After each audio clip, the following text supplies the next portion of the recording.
everywhere else as well. Let's get the show on the road.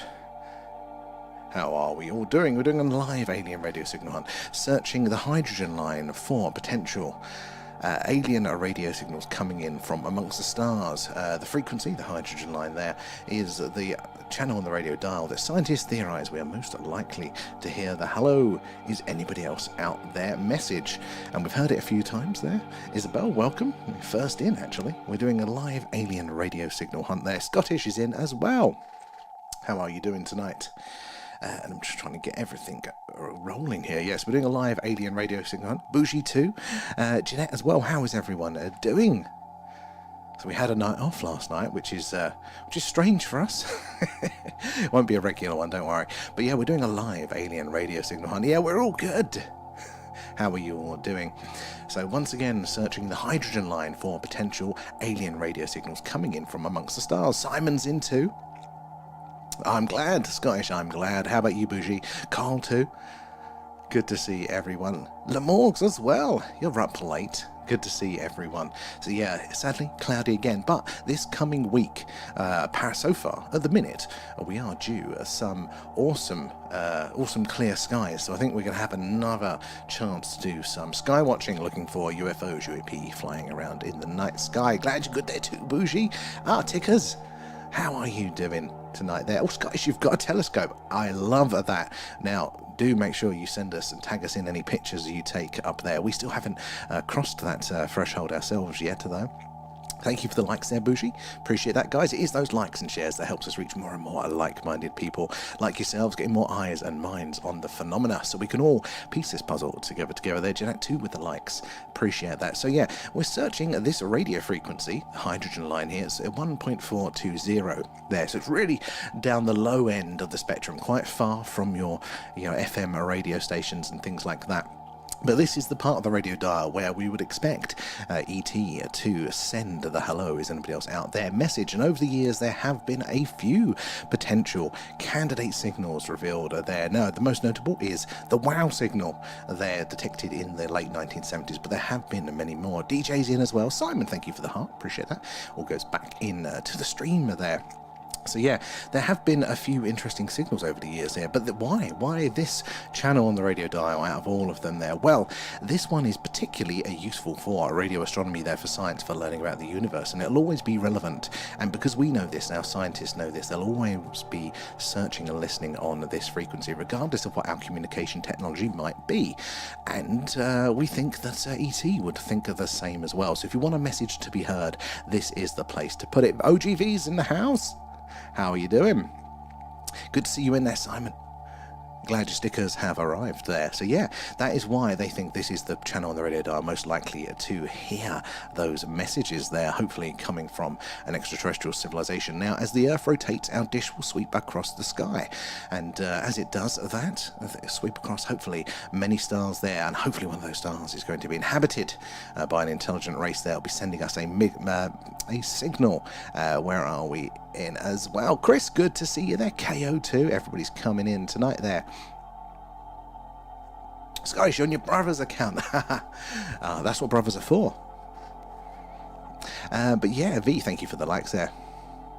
Just finding places to stick them. Yeah, that's the thing now, isn't it? You get all those stickers and it's like, okay, where do I want them? Is that a good enough place?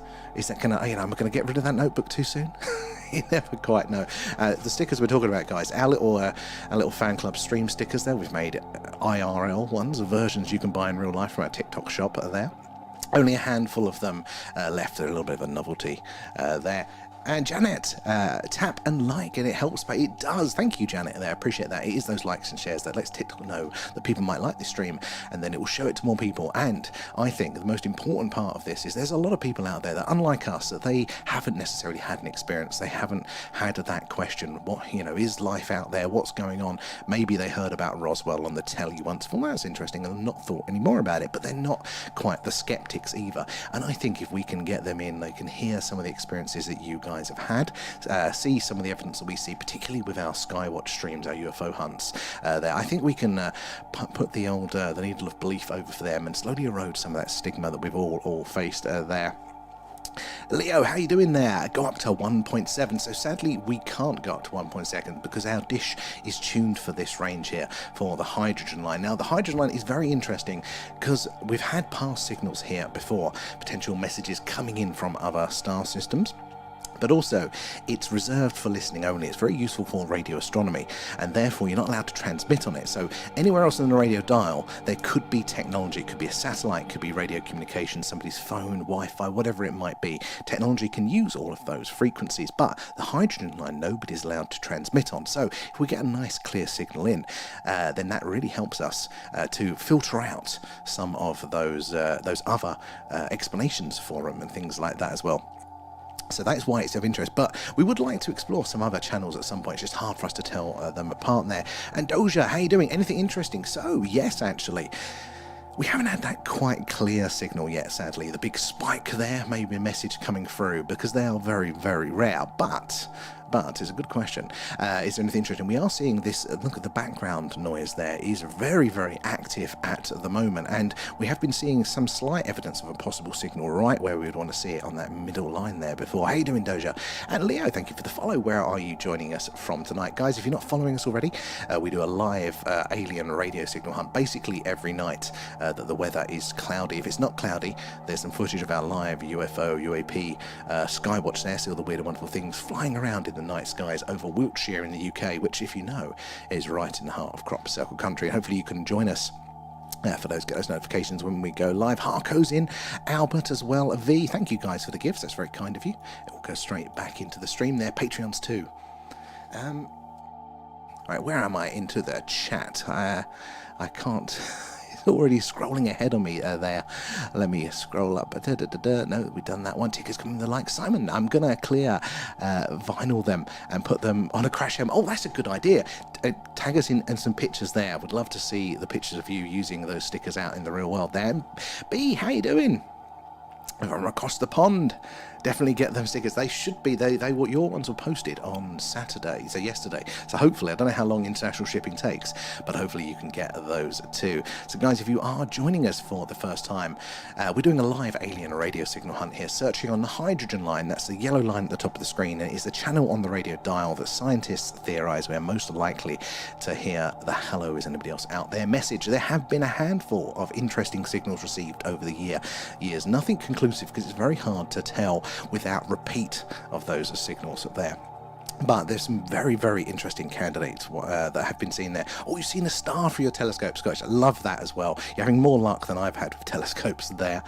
And tickers, I have the stickers on my laptop. And Alan's cousin Alvin Stardust is a bit jealous. Alvin needs his own stickers there. And Simon, thank you for feeding Alan. Nom nom nom, thanks guys. So all the gift subs, they go back into the stream, help us improve what we do. But the alien pets there, that's Alan's favourite snack.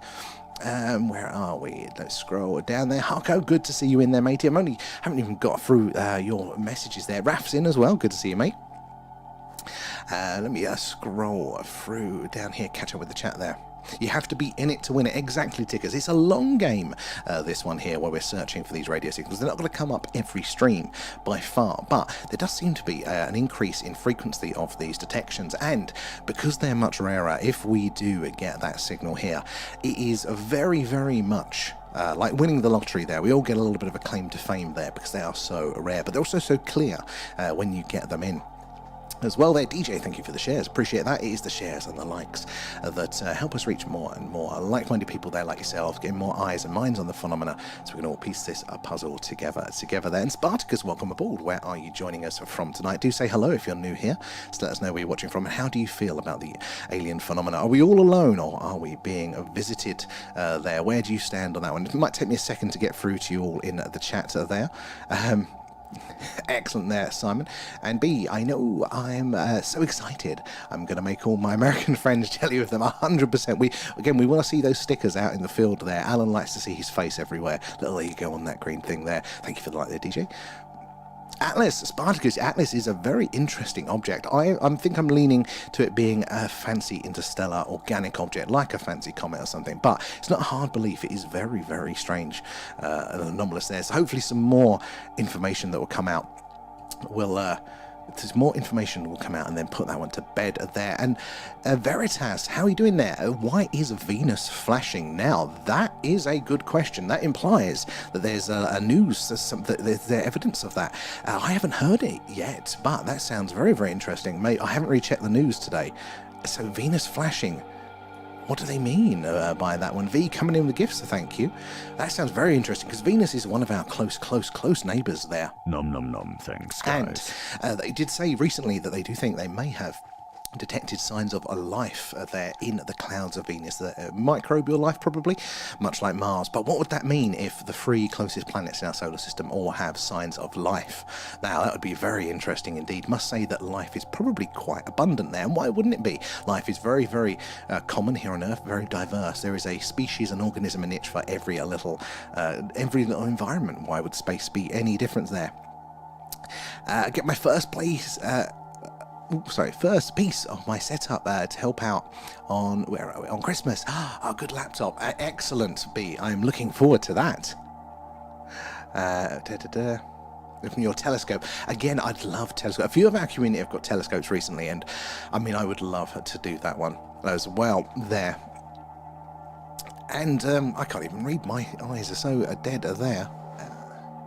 Mika Bright, there we go. How you doing? Thank you for the shares, appreciate that one. Spartacus is UK, love it there. They are coming. Well, they might well be, and because I think it's quite plausible, isn't it? If life is abundant out there, there's going to be a range of civilizations with their different capabilities of travel. I mean, if we knew of life on another star system, we would at the very least send probes, wouldn't we? And if there's a more advanced life form out there that is capable, they might come. For whatever reason, there would likely to be a range there.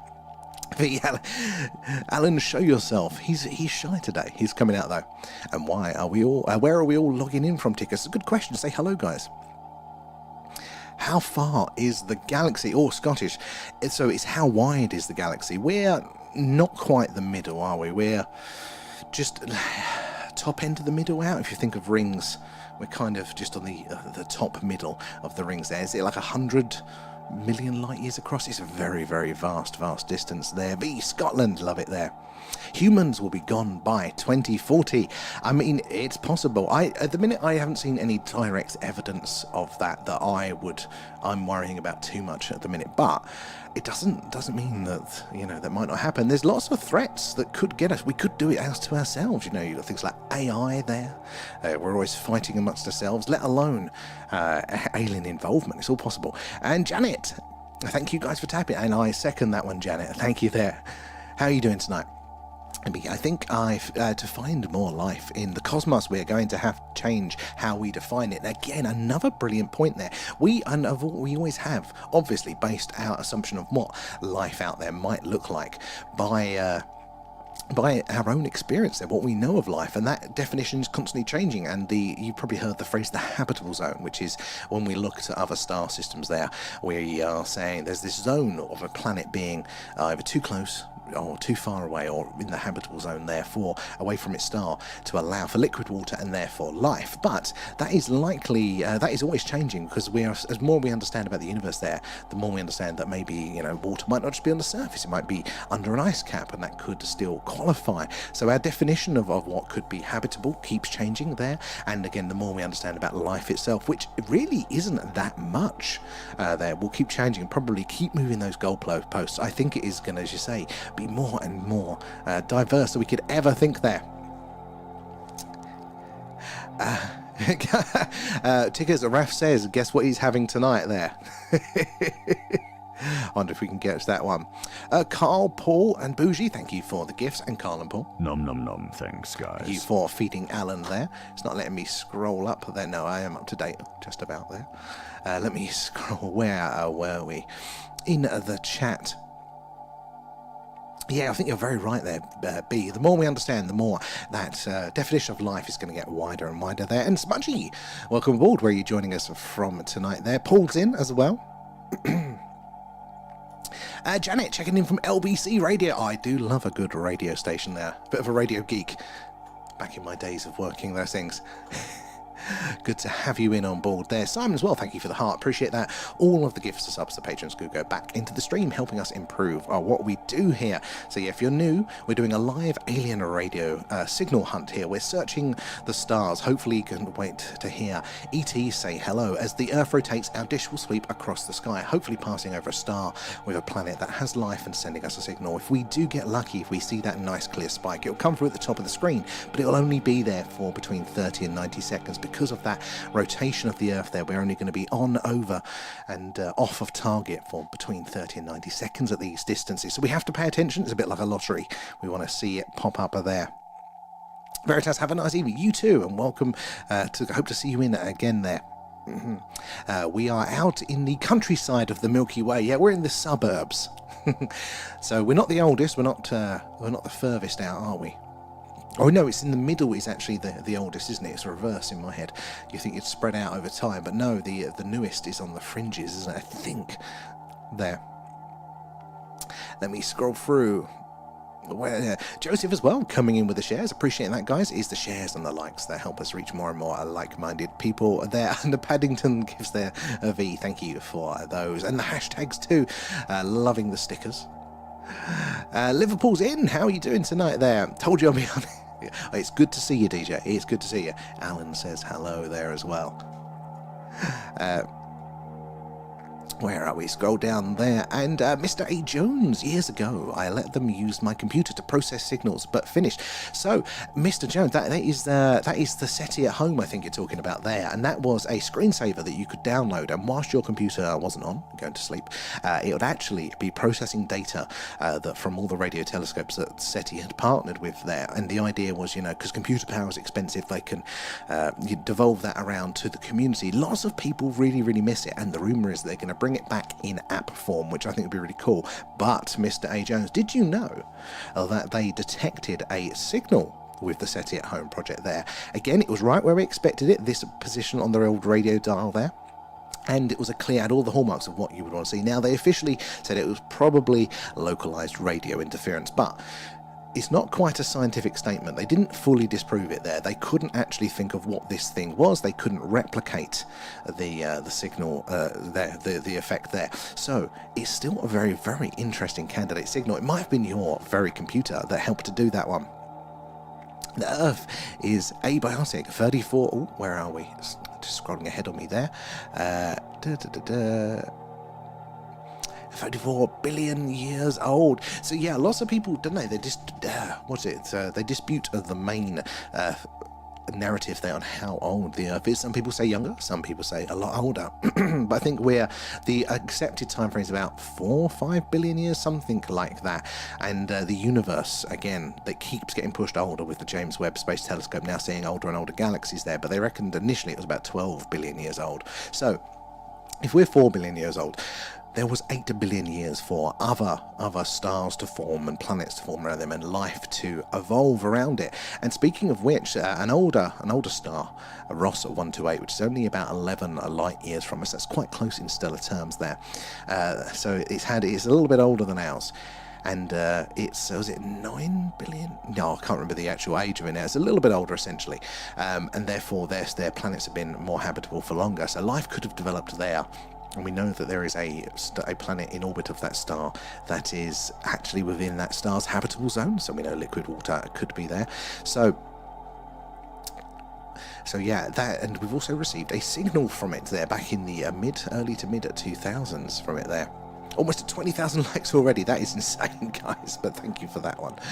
As well, DJ as well, coming in with the shares. And where are we? A-Up's in over there. How are you doing there? Just dropping in now. What time are you on till? So probably about 10:30 tonight, I think. A-Up, I hope your telescope session is going well there.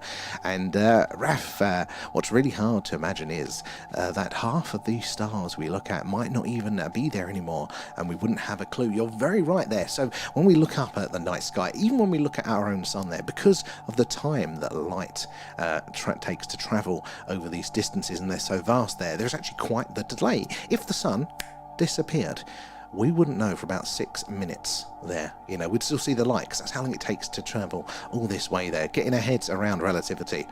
And B, so what do you think how long do you all think humans have been on Earth? So this is another good question. Another one where the scientists, they work backwards. They work from the oldest bit of evidence, the archaeologists there and stuff, that they have, and say at least from that point. But I think a lot of them get confused and think that that's a pretty, hard in stone one there, because originally they thought it was about 10,000 years, and they found older bones, 100,000 years, 200,000 years, and now we're about 330,000 years. But that doesn't mean we wasn't around there before, or even a lot longer before there. There are some clues genetically that we might be, a little bit older than that. And there's also evidence of structures here on Earth, even ones that are accepted by the mainstream. There's some wood that they found that had been carved and shaped to possibly interlock and create a bridge there. Quite a complex construction, I think somewhere in Africa. And that was like 500,000 years old. So we may have been here a very, very long time there. Also, do you think we just now are at the light of technology and civilization, the height of technology, or have we been before? So this is very interesting, and maybe a past civilization there might be wiped out by a cataclysm. I think that is very plausible. They have the Silurian hypothesis, which is a bit of a thought experiment, which was if there was a civilization here long enough ago on Earth, because there's that big window of habitability there. And we know life has been on Earth for a very long time, almost as soon as the planet cooled down enough for it to be stable. So, yeah, do we know of, excuse me, where's that one gone? Sorry, distracted there. So, do we know, what would the evidence be if it was there for long enough? And essentially, not much. Maybe some radioactive rocks, basically. That all that would be left there. What with obviously the tectonic plates moving there, refreshing the Earth's crust and surface, and also recycling there, weather and erosion things. Would not be much evidence at all there. And Cedric as well, thank you for the follow. Where are you joining us from tonight, guys? If you're joining us for the first time, we're doing a live alien radio signal hunt. We're sweeping the stars, hoping to hear ET say hello. We're listening particularly on the hydrogen line. That's the yellow line at the top of the screen, and it's the channel on the radio dial that scientists theorize we're most likely to hear the hello is anybody else out there message. And we may have heard that a few times throughout the years. There have been some very interesting candidate signals there. Hey, Blue Nose. Hey, and guess what, Blue Nose? I've got the real one. I found it. Doesn't work with my headphones on there, but thank you there for those. All the gift subs do go back into the stream. But yeah, we're searching on that frequency there, where we would expect the most likely channel on the radio dial to hear that message. And it has been there a few times before. Where are we on? Let me scroll through. So yeah, that's what we're doing, a live alien radio signal hunt. Now, we don't just do this. If the skies are clear, we do a live UFO UAP skywatch. We're based in Wiltshire, which is right in the heart of Crop Circle country and just down the road from Stonehenge. So these skies have a long history with the phenomena, but we see all the weird and wonderful things flying around up there. If the moon is up full, there's some actual footage of our moon streams again there. You see all the craters, all the details, and talk about how weird the moon is. If you're following us, hopefully you'll get that notification when we go live. You can join us on our quest for the evidence there. And if you're new, don't just follow us, say hello in the chat. Let us know where you're joining us from tonight there. Civilizations seem to peak, self-destroy and repeat. There does seem to be certain cycles. And if you look, it actually does seem to tie as well with basically how warm the Earth is there. So, if it's warm, we can survive easier, crops grow, food is in abundance, we can become technologically advanced there. It's as long as the right ingredients are there, civilization seems to flourish there. It does look exactly like the other hat. Well, I need to shave. I keep bottling out, but I keep threatening Leanne that I'm going to shave the moustache in there. And I just need the tash exactly, Blue Nose. And Paranomedic. Tara, hello. How are you doing, Tara? There, Marcus as well. Thank you for the gifts there. Appreciate those guys. All of the gift subs, patrons, do go back in to the stream there. But yeah, I just needed that one. I gave up wearing the cowboy hat. I liked that cowboy hat, but I used to have a VW van a while ago, on the old classic camper vans, and I took some friends to a folk festival, and I wore my cowboy hat there, and obviously it was a bit too much into the look of the folk scene, and they thought we were artists, and they ushered us into the backstage area in the van and parked up there, because they just assumed that no normal person, only folk artists would wear a cowboy hat in real life in the the UK here. How you doing, Marcus? Good to see you in there. And B, I'm so jelly. My B date is December 21st, and I've always wanted to go to Stonehenge. B, oh man, well, if you're ever in the area, we'll do a meetup. It's a sight to see. It really is, but there are lots of other really interesting. This part of the country, there are those stones just bloody everywhere. I mean, not in the same structural, condition there like that, and all sitting upright, but just in the woods locally here. It's not even on a map, but there's just boom, one of those big stones just sitting there. Lots of history around it. These parts there. Scott as well. Welcome aboard. Where are you joining us from tonight? A fellow hippie, yeah, exactly. I'm a winter solstice, their winter solstice baby, the 21st. Yes, B. And Tara coming in with the shares there. Marcus, thank you for feeding Alan. Thank you for the alien pets, guys. Keeping him well fed. Let me scroll through. Where were we in? Let me just get rid of some of these. This little chat box is absolutely ridiculous sometimes. Tara, appreciate the share, and I hope you are well. You remind me of the great radio broadcaster Howard Hughes. That's very, very kind, Tim. I mean, it's better than the normal comparisons that get made there. Alan Partridge, although he is a legend. Tickers. Tim Spence, Sam had a radio. Oh yes, I did have a radio. Yeah, for a while there. And Backyard, how are you doing, astronaut? Evening, brother, how you doing? We are good, and keep rocking. You too there. We're all good. We're in a happy place. We're with all of you guys searching for more evidence of the phenomena. And Tara. Nom nom nom. Thanks, guys. Thank you for feeding Alan there. Everybody, Marcus put a treasure box up there. Remember to thank Marcus when you claim those. When is the next movie club again? So that is going to, I think it's the 28th. I think it's the 28th, the last Friday of the month, and it'll be 10 p.m. at UK time. We're going to be watching Invasion of the Body Snatchers together. Do remember to join our Discord. We've got a link in our bio for that one, where you can join us there for our movie club or watch along. It's normally pretty fun there, but there's also a really cool personal experiences section where you guys are sharing awesome accounts that you've had with the phenomena, images, videos too. You can add to that. We'll just read through them. The interesting things section, or the special free Eye Atlas section as well, for all of the latest news of what is going on there. Excuse me, clearing my throat a lot tonight there. And Scott, I'm in Scotland. We have many old and unadjusted stone circles. Yeah, you don't realise, do you, how many? I mean, Stonehenge obviously gets all of the credit, but really there are some fantastic ones out there. And you've also got those stone forts, haven't you, up in Scotland there? They're the ones that have been vitrified. So when you heat rock, it turns basically to glass. And these are so old, these forts. We don't know what's happened to them. We don't know how they were made. But essentially this rock has been vitrified into like glass. And so many things up there, up your way, that are very interesting. Need more of an explanation. And Tara, surviving, thanks. Renovations are keeping me busy and preventing me from procrastinating on TikTok. Hey, well, real life stuff, that's all good. That sounds good. I'm hoping that all goes well there. Getting your teeth into a nice project like that in the new place there.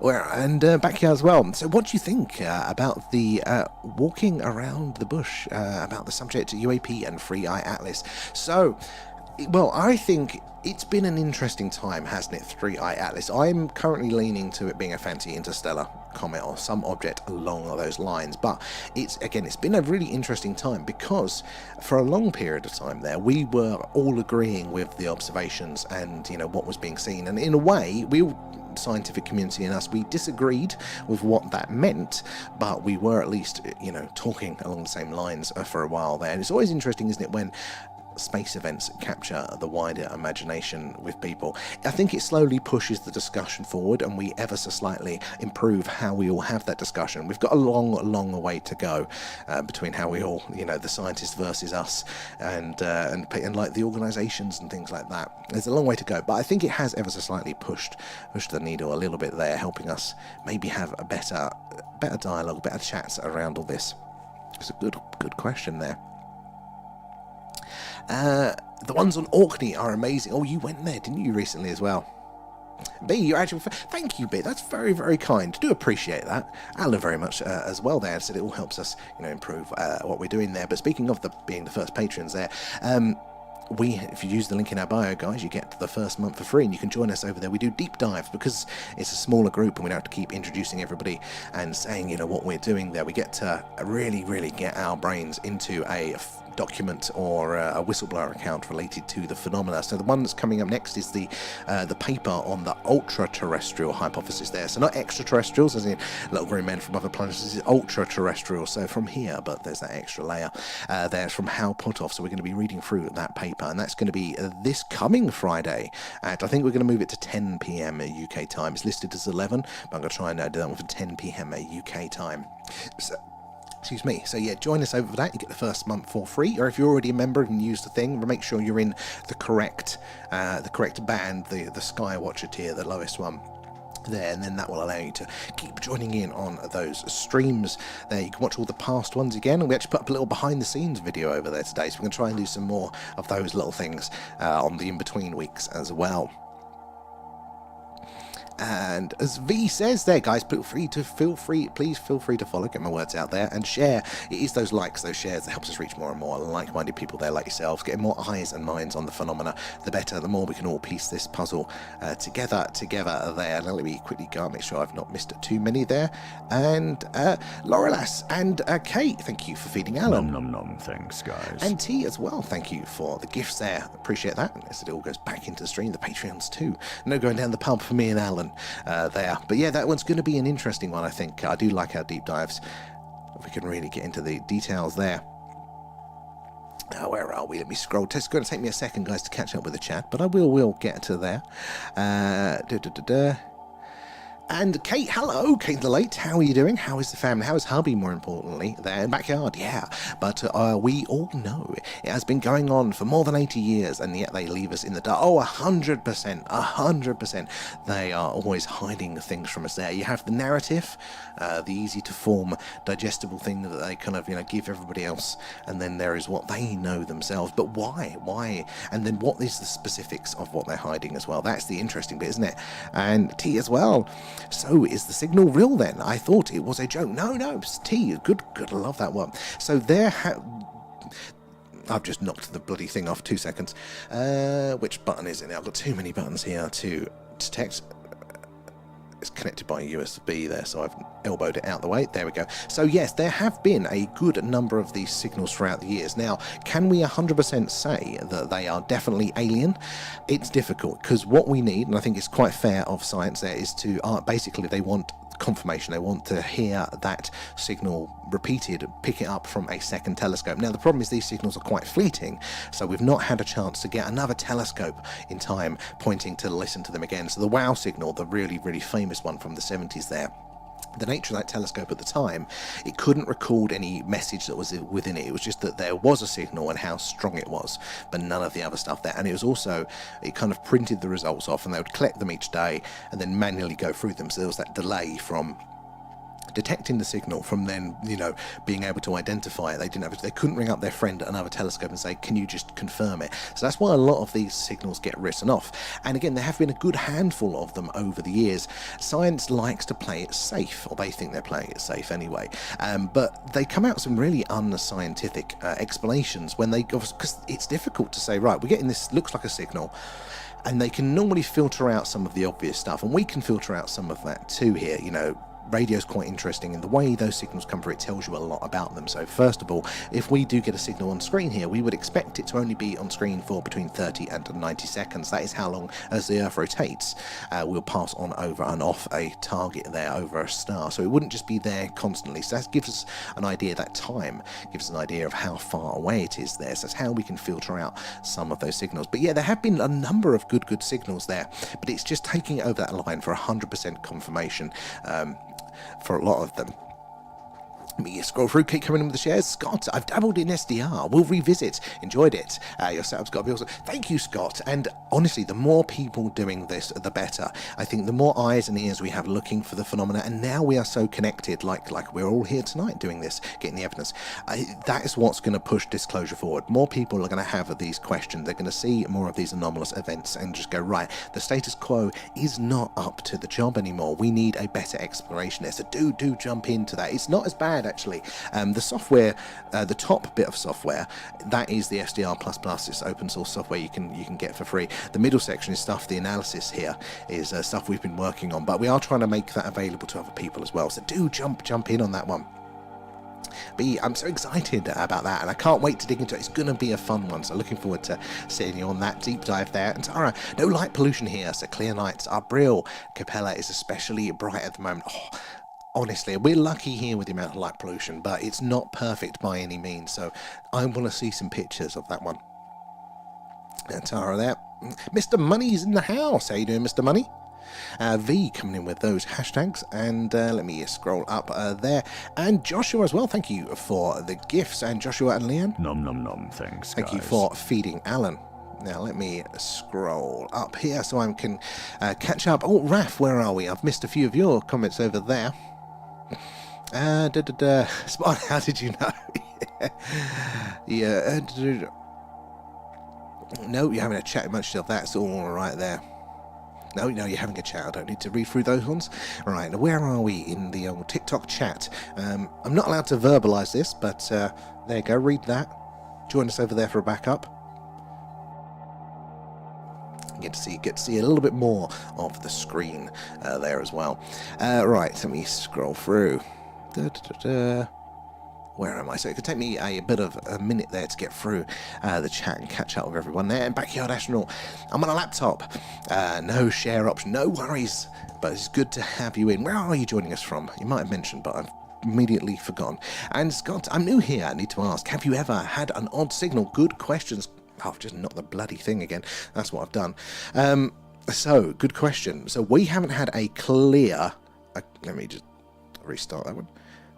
Yeah, a clear spike signal coming in, and to be honest, I don't know how often those are going to come up. Now, these signals are quite rare generally, but our odds aren't too bad because we are searching that frequency where there has been those previous signals there, so it does help us with those statistical odds there. But we have started to see some interesting behaviour, especially literally it's gone today I think, but over the last couple of weeks we have been last couple of days we have been seeing a rich sort of evidence there might be something going on right on the frequency band of interest there, so it does seem to be picking up here. Let me scroll down there. Oh, still no op yet. Apparently doctor strikes override emergency operations. Oh my god, I mean, they started striking far too much for me there, Kate. Hopefully we'll get that one soon sorted there. Won't be long. 8-hour drive to Swansea tomorrow up at 4 AM. Oh, Mr. Money, well, it's good to see you for a bit. Make sure you get your rest in though. That is an early start there, and don't blame Alan that time. Yeah, it's me this time. It's normally Alan that's pulling things apart. They're loving the stickers, are there, V? I found the sound of the static nice. I quite like it. Some people really hate the staticky sound there, but I quite like it. Let's put it up a bit for a second and turn the music down. So that is nice there. It's the same as your television static there. It's called the cosmic microwave background, and that is what scientists think to be the remnants of the Big Bang, the sounds of the early universe. It's amazing to think that, isn't it, there? And Backyard, I've been following this subject even prior to YouTube when I was a kid, and there was no digital photography or AI, and the pics were legit. Honestly, same here, and the hunger I felt as a child for any information on this, and you'd go, oh look, there's a new Discovery Channel show, and this is well back before they went with ancient aliens and things like this. You'd only get the occasional mention. You go, oh, is this going to be a new bit of information? And no, it'd just be the same old stuff recycled over, but absolutely fascinating. And we are so lucky now, aren't we, with the range of creators out there doing some really good work, getting some stuff over here, there, and Tara as well. Thank you for feeding Alan. Nom nom nom, thanks guys. Turn him up a bit there. Unpopular, good evening, how are you doing? Clear skies ahead, hopefully this week. Yeah, hopefully some clear skies. Looking forward to that one. Hope you're well. Looking forward to seeing you on Wednesday. And Trent, T, I actually heard the WoW one. I was 7. I listened with my mum through the news report. Now that is pretty cool. That is pretty cool there. I mean, just to be around in the moment for any of those events, moon landings, things like that, just to be there at the time, totally fascinating there. Where are we there? And yet they left it closed and hidden. Yes, where am I? They did, and I think this is the thing, isn't it? That actually knowledge and understanding doesn't quite work how we think it works. Because you would have thought, here's some evidence. Here's a craft over a city, which has happened with thousands of people witnessing them. Here's some images that aren't doctored. This is images, but people just still go, does not compute, does not change their belief, in these existence at all. Because what we actually need is more of a cultural belief in these things, a possibility that they can exist. It's that tree of knowledge and understanding, and an individual sighting would be supported by the other knowledge that, well, life can exist off of Earth, and people could travel these vast in space. Each one of those little connections there helps support that belief. And where we've been so culturally pushed away from it, I don't think the mainstream, the main people there, have got enough of that foundation for the knowledge to hook on. So I think you're right there. Okay, coming in with the shares, thank you for that, guys. It is those shares and likes that helps us reach more and more like-minded people there, like yourselves, get more eyes and minds on the phenomena, piecing this puzzle together there. And Zeno, evening, how you doing? Sorry you're late. Ever heard of Operation Fishbowl? Oh, I don't think I have heard of Fishbowl. There's, tell us more on that one. And Simon coming in with the gifts, thank you for those ones. And Unpopular too, appreciate that. So it all goes back into the stream. Pretty soon I think we will have more disclosure than we want, at least here. I mean, yeah, I think what's going to happen is, as I said before, just like we are so connected now, like we're here tonight doing this together, and we wouldn't have been able to do this a few years ago. We've all got the devices in our pocket that do record high quality video during the day at least. Then we can upload it, we can send it, we can share that information. We're so much more connected. What will happen is that we will start to notice more, we will start to know individually more people that have had these sightings, people that we trust more, and it builds that bed of understanding there, and then I think disclosure will just happen, this general acceptance there. Oh, you enjoy listening to the air traffic, etc. So it can be quite therapeutic. People listen, don't they, to the shipping forecast there for the same reasons there. Abby talked about the WOW signal coming from the same locations Free Eye Atlas came from, but the government is ditching it as a comet. Nice. Honestly, yeah, it did. It came from the same patch of sky, the Sagittarius constellation, and we were doing this conveniently. Sagittarius was perfectly where our dish was aligned for a good couple of months during the summer there. So we were doing that whole time. We were not only listening for a repeat of the WOW signal from where that came from, but we were also listening, for anything coming from Free Eye there. And I think it's my ADHD or my TISM, but Alien is such a vocal stim for me. It's I can get that. Abby, I think it's A-V-I, Avi, I don't know what the spelling, but Avi, I think his name is there. Alan's pushing buttons again. Oh, he 100% is pulling wires out, pushing buttons there. And Tick as well, hello. Thank you for the hearts, very kind. And Netherlands, and yes, I watch the skies too. Mostly planets and the moon. It is all stunning. I've said this before, but you don't need, do you? You don't need the aliens necessarily to appreciate how awesome space is and all of those things going on up there. Definitely when we do our moon streams, absolutely stunning, isn't it? To see all the craters and all the details there. Some lovely skies your way as well. And Scott, thanks for the reply. Keep up well with the guys. It takes me a while there, Scott, but my favourite bit is hearing your comments. This is how I learn new things. People come in with the latest news, answers, and they challenge as well, like your belief. So many times, doing this stream has opened me up to so much more. And what really, again, pointed that needle for me was how many people have had sightings and experiences there. You know that there are people out there, but doing this, seeing how many of you actually have, I think we're going to find when it's acceptable for us to talk about this publicly, when that stigma does eventually die down, we are going to find, I reckon it's going to be at least a third of us have had some sort of connection with the phenomena there. And okay, I'd agree, if they weren't enjoying this temporary solution, it's becoming a permanent rest of his life. Oh, Jesus, yeah, alteration. That is crazy, isn't it? Yeah. Well, hopefully they will sort that out soon for you there. T as well, thank you for the follow. Please, say it again. He is at it. backyards. 3 weeks ago, I was setting up my scope to capture footage of the moon, and a light streaked over without sound, but fast, no station, and too low. Now, I had a similar sighting when I was setting up our camera for the live UFO Skywatch, and it was really, really interesting because my immediate reaction, I'd been caught out by the International Space Station a few times, and because it is the biggest, brightest, fastest thing up there, you go, oh my god, UFO, until you realise, no, it's the International Space Station. But we're setting up the camera, and I saw this thing go over, and I was like, oh, wow, oh, it's the ISS. And then I clicked, went, no, it's still light out. I can't see any stars. I can't, it's far too light to see the ISS. And then it went under the clouds, or appeared to be under the cloud, not above it, under the cloud there. So I have a similar one to that one. TikTok filters cake. I'm not surprised. It's a very, very strange platform. It was completely clear that night. Oh, lovely weather for that. A frequency hobby is so underrated. I think so. And then Simon, now the US government is back. Has NASA said anything on free IA? Good question. I don't think so. Maybe we've had a few extra images, but I don't know if we've had anything from NASA. Who will know that one? AUP, but I think AUP's playing for Telescope tonight.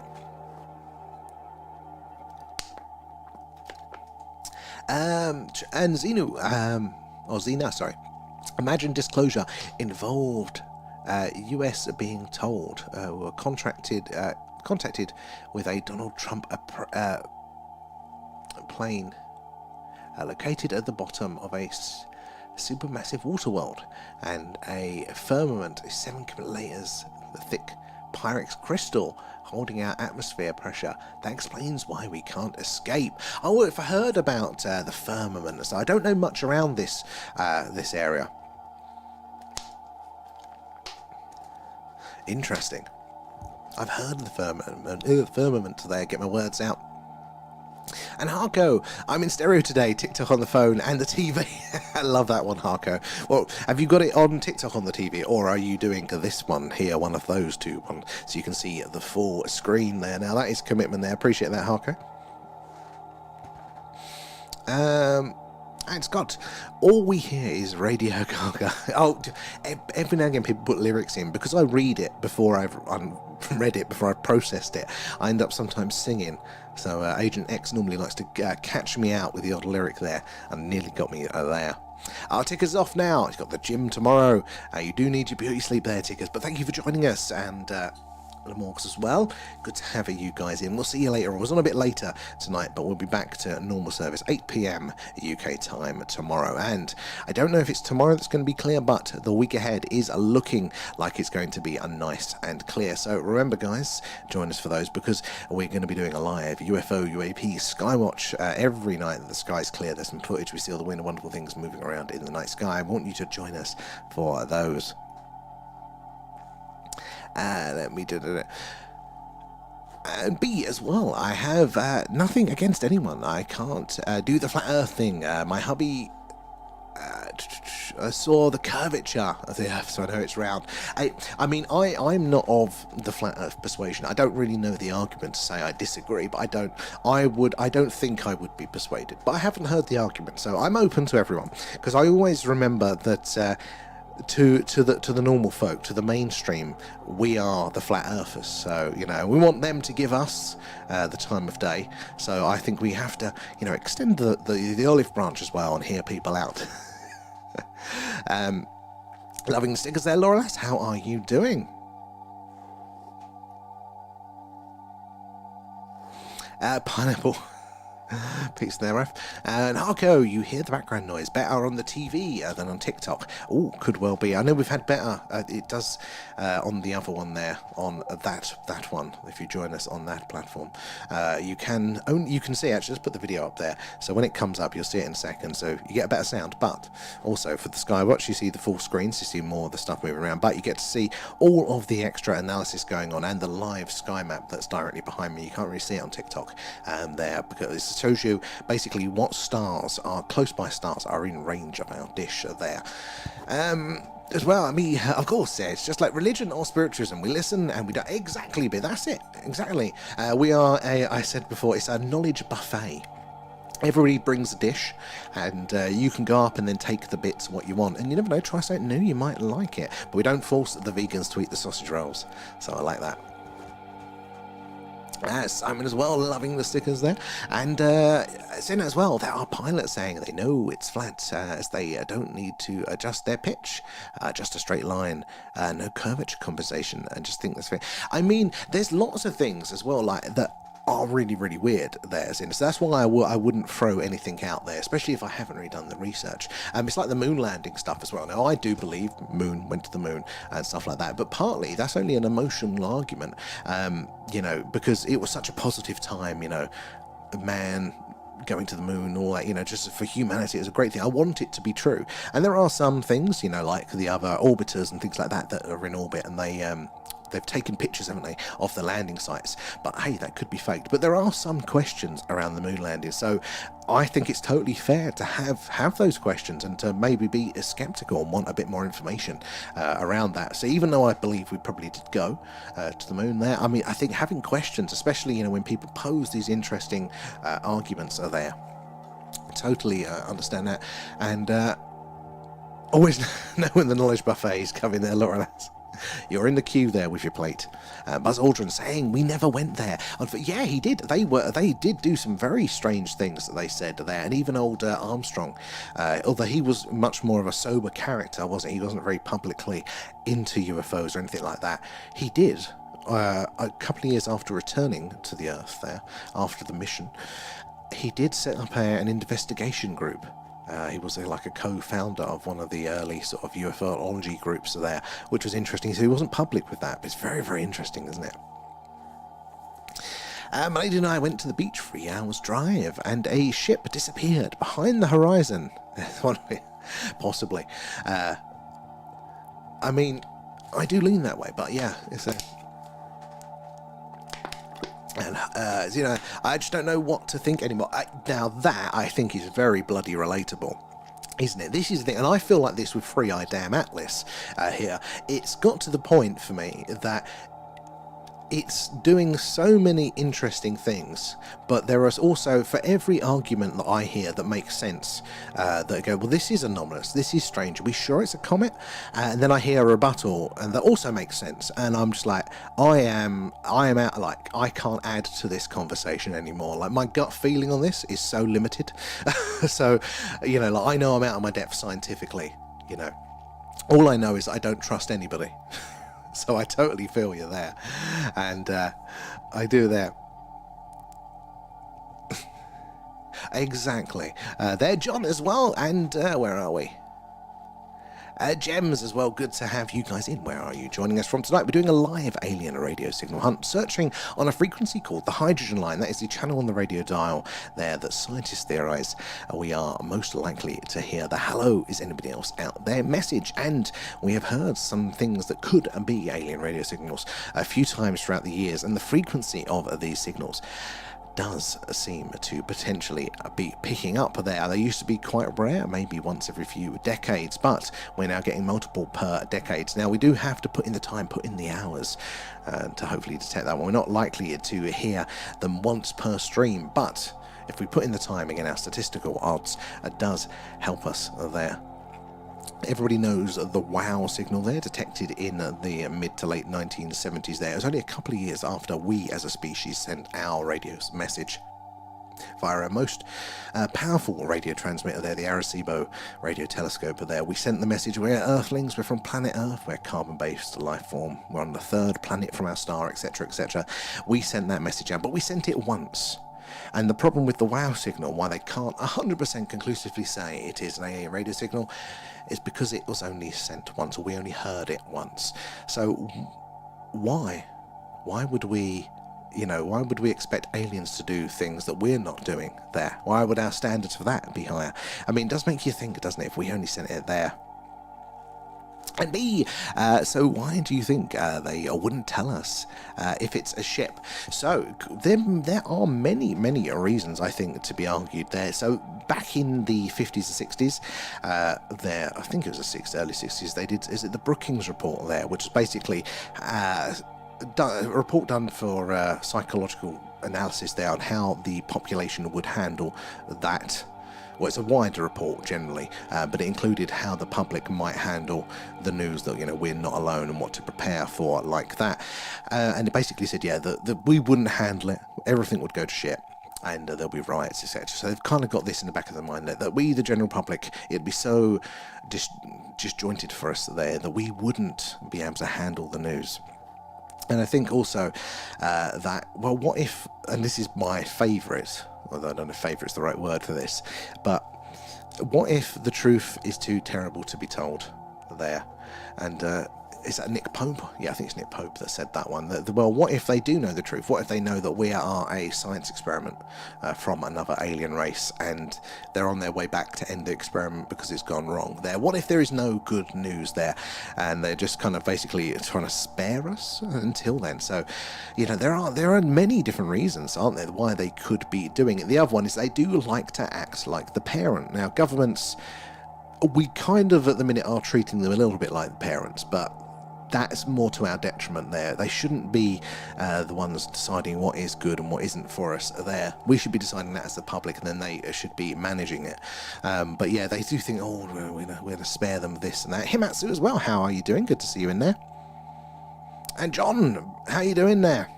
Being Bangs, is that? I can't, my eyes are going there. Mark as well, loving the stickers. Where are we in the? Let's have a look on the gifts there, because I can't see there. Marcus, oh god, I've missed a few there. Marcus and DJ. Nom nom nom. Thanks, I'll give you a guys. double for that one. Thank you for the alien. I missed all of those for guys. feeding Alan there. Andre, I noticed. Good to see you in. Thank you for the gifts. It all goes back into the stream too.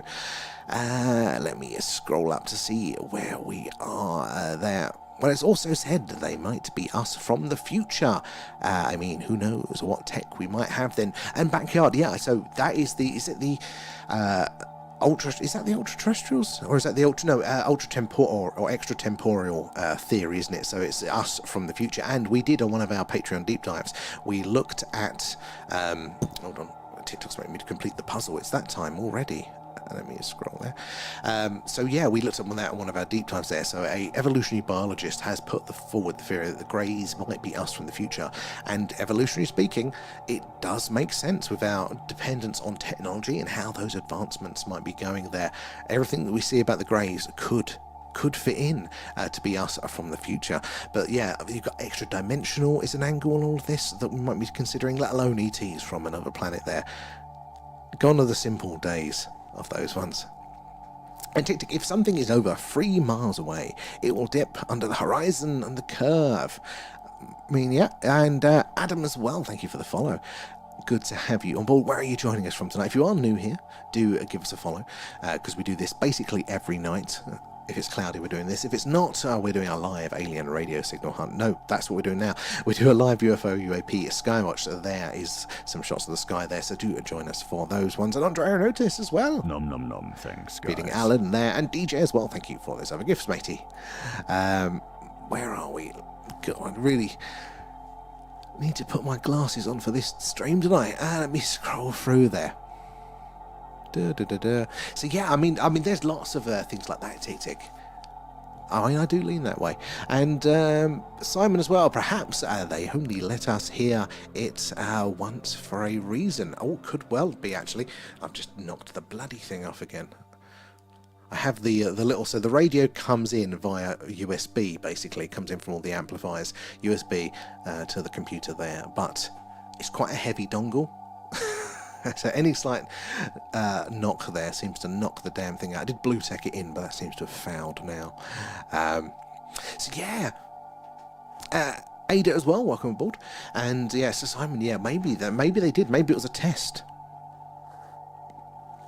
Himatsu as well. I was dreaming about a UFO last night. Very memorable. And you have reminded me. Excellent. What else was going on in the dream there? Do you think there was a message within that one? Backyard, if it's a ship, they will never tell us or share it. It would destroy the economy for the government, and they don't want that. So I think this, and if we say it's for purely, good purposes there, that they're trying to protect us from the information. If the reality is that we are not alone, and that there are alien races out there that are capable of reaching us here, and there's some very interesting evidence for that one, you can definitely make that case, then reality is reality. You can only hide from that for a while. It's like pulling the old elastic band back there. At some point it is going to snap back with all of the force, the energy that you've put into pulling it right there. So you've only got two options there, which is, either you can just let it snap back, or you can purposely, slowly release that pressure and customize this, which maybe that's what they're doing. Maybe that's why they're allowing some of these whistleblowers to come out and to share this, just kind of seed that information, to soften us up to the knowledge there. Good evening, Andrea. How are you guys doing there? And everybody, thank DJ for the treasure box when you claim those ones as well. And B as well. Oh, if the truth is too difficult to be told. That gave me shivers. It did me. That's why I like it, but I also don't like it. I don't want it to be true, if that makes sense. There. Good. Need to jump on more often. So you're always welcome. Always welcome. It's good to see you. And what if we are the Truman Show for other species? We could well be. Who was it the other day that was talking about how diverse life is here on Earth? Maybe that's a little bit of an oddity. Maybe we are the zoo. Maybe we are that sort of experiment there. Maybe it is just entertainment. That was it. We were talking to one of our deep dives, our Patreon deep dives, on the underwater UFO construction facility there. A whistleblower was talking about that, answering some questions on it. And basically they were saying, big, massive UFO in the Earth's oceans. There's a couple of them, and they produce the UFOs on demand for particular missions and purposes, some for like defense, some for mining, some for research. What would happen is this guy claimed to be part of an organization that was keeping an eye, monitoring them and understanding the technology. And every now and again, these UFOs would crash, they would get the craft, they could study it. And he said that there was a phase where some of the craft that they were getting were basically like tour buses. Multiple seats, big windows, that sort of stuff. So that came up as a thing, as a potential of what might be going on there. Maybe we are a bit of an entertainment factor for them there. And if you want to check out that deep dive, that one should be over on the Patreon there, and you get the first month free if you use the link in our bio. We're going to be doing another one this Friday, which will be the 21st this Friday? Yeah, it'll be 10 p.m. UK time over on Patreon there, and we're going to be looking at the ultra-terrestrial paper there from Hal Puthoff, reading through that one together and hearing all of your thoughts as we go. You got a female leader there, Andre, exactly. And there we go. Nom nom nom. Marcus as well. Guys. Thank you for those. Let me scroll up here as well. And great. Cornholio, love the name there. How do you listen to space? Well, so nature is very noisy in radio waves. In fact, the sun emits radio frequencies, Saturn, Jupiter, there's all sorts of stuff going on. In fact, hydrogen gas there, the molecule hydrogen, when it decays, it emits a radio frequency, and that is why this frequency here, the yellow line at the top, is called the hydrogen line, because that is the frequency that it emits that radio signal on there. So space, nature is very noisy in radio. So yeah, as long as you've got a radio, you can do it. And in fact, technically, we've all done it for years. The static that we're hearing now, that static there, the same as the static on the old TVs, you remember those? That is the cosmic microwave background there, and that's what scientists think is the remnants of the early universe, the Big Bang. So, yeah, that's how you do it. We've all technically been doing it for a while there. And Tick, what if something is terraforming this world using us to build AI to create their world? It's possible. I mean, there was the film, was The Arrival with Charlie Sheen. Basically, that was the premise there. The aliens were here, and they were causing climate change to make it a little bit warmer for them there. You just don't know. I mean, it's like all these different theories. I absolutely love it. It's like being a kid in the sweet shop there. And Paul, how you doing? Good to see you in there. And other Paul there, Paul Beck. I had the worst headache all night long. Do you have a way we can see your rig set up? Good question there, Scott. Paul, with the headache there.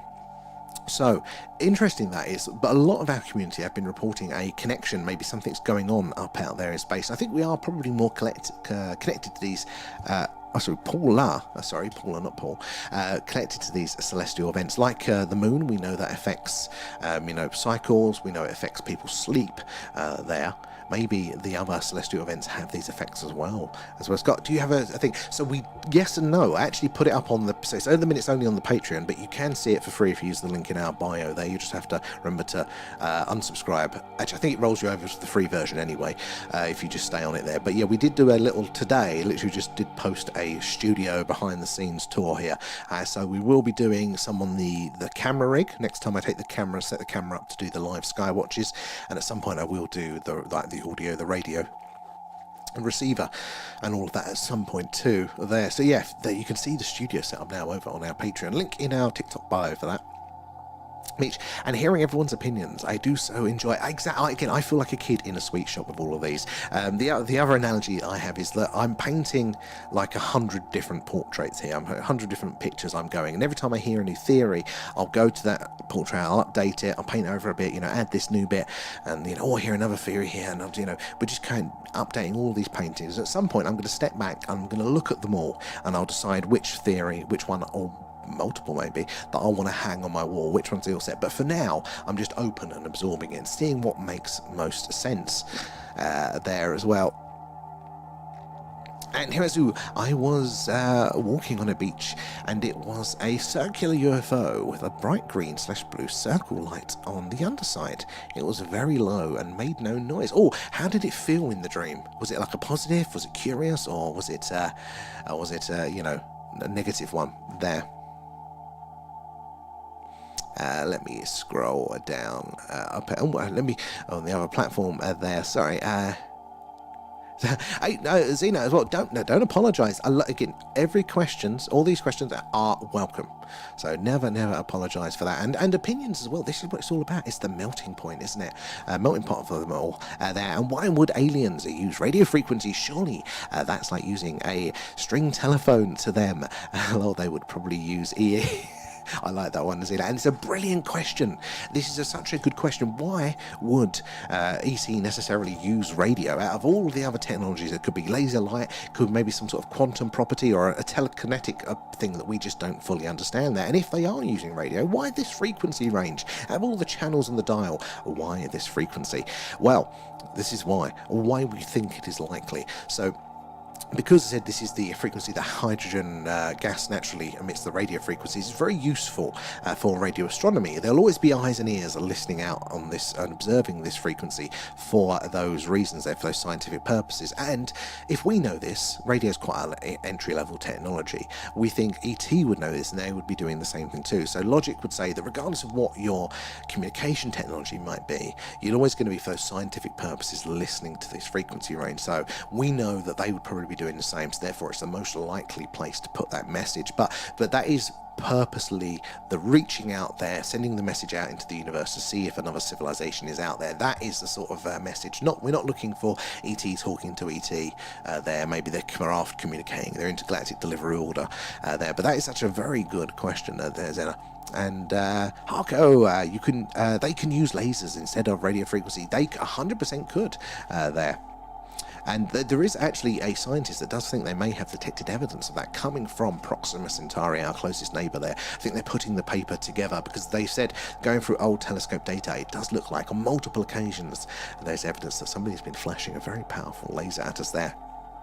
If there is life, maybe on K2-18b. So yeah, this was the one, was it James Webb? Oh no, it was K is Kepler, isn't it?